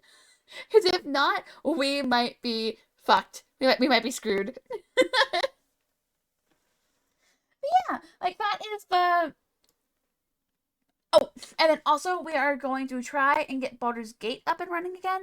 Not with Mal and Claire, though. It'll be with Baldwin and Hades. I think we're starting from scratch. I'm not entirely sure. We have to talk about it. But I will hopefully get a Baldur's Gate stream going. Hopefully. Maybe. Because I do want to play it. I haven't played it at all because I didn't want to spoil myself, because I did say I'd play it on stream, but then things happened and we just never got around to it. So hopefully I can get a Baldur's Gate 3 stream going and it'll be great. I think that's the last of the collabs that I think I have kind of planned. Yeah. Yeah, that is everything. Hopefully I can get some solo streams in between, but if not, those collabs, aside from Haven, which is kind of hit or miss, are for sure happening. I need, because I have a thing about breaking prior commitments. It's like, I will definitely be streaming then. I will definitely be streaming Monday and Tuesday for sure. So if I can't stream until then, I will see you. I hope you'll have a wonderful weekend, and I hope you have a wonderful rest, and all of that fun stuff. But if I am able to stream Friday and we can play more of this, I hope we all have a wonderful time then. We shall go and raid. Who all is live? Oh, why are there so many people? There are so many people.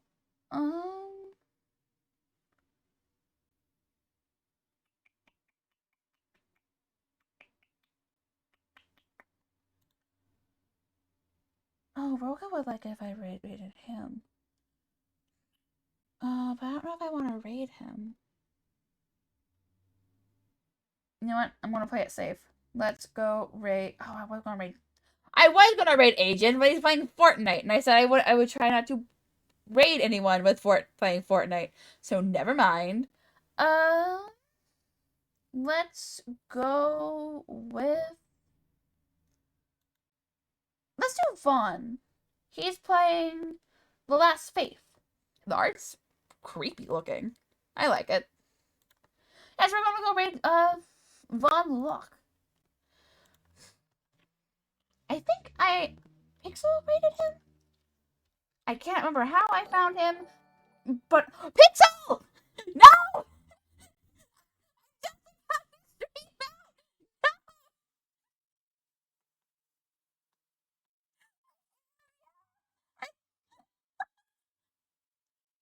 I need to start getting ready for bed for work tomorrow.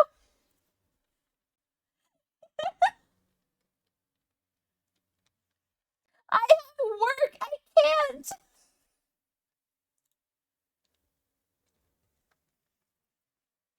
But hello, everybody. In case you don't know me, my name is Luciana Lunes. I am an Arctic Kitsune, and I was playing Pathfinder Kingmaker. But now I will be going to go raid Von Locke, who is playing The Last Faith. Because I would normally go longer. Because, like, 3.5 hours, not bad. But, like, I could usually go a lot longer. But I have work tomorrow in the morning, so I need to try and get some sleep before then.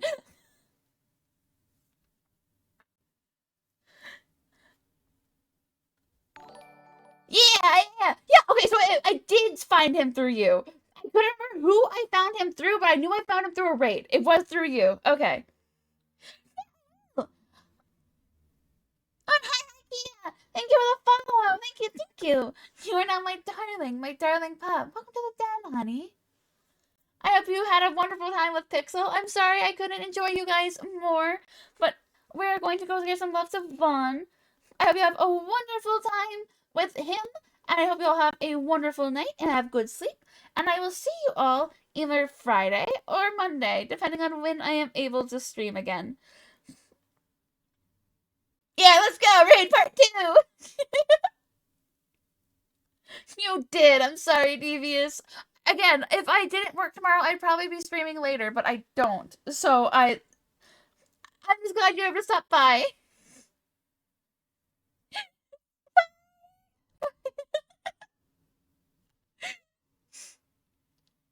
Yeah, I'm gonna go get sleeps. All the sleeps. Night.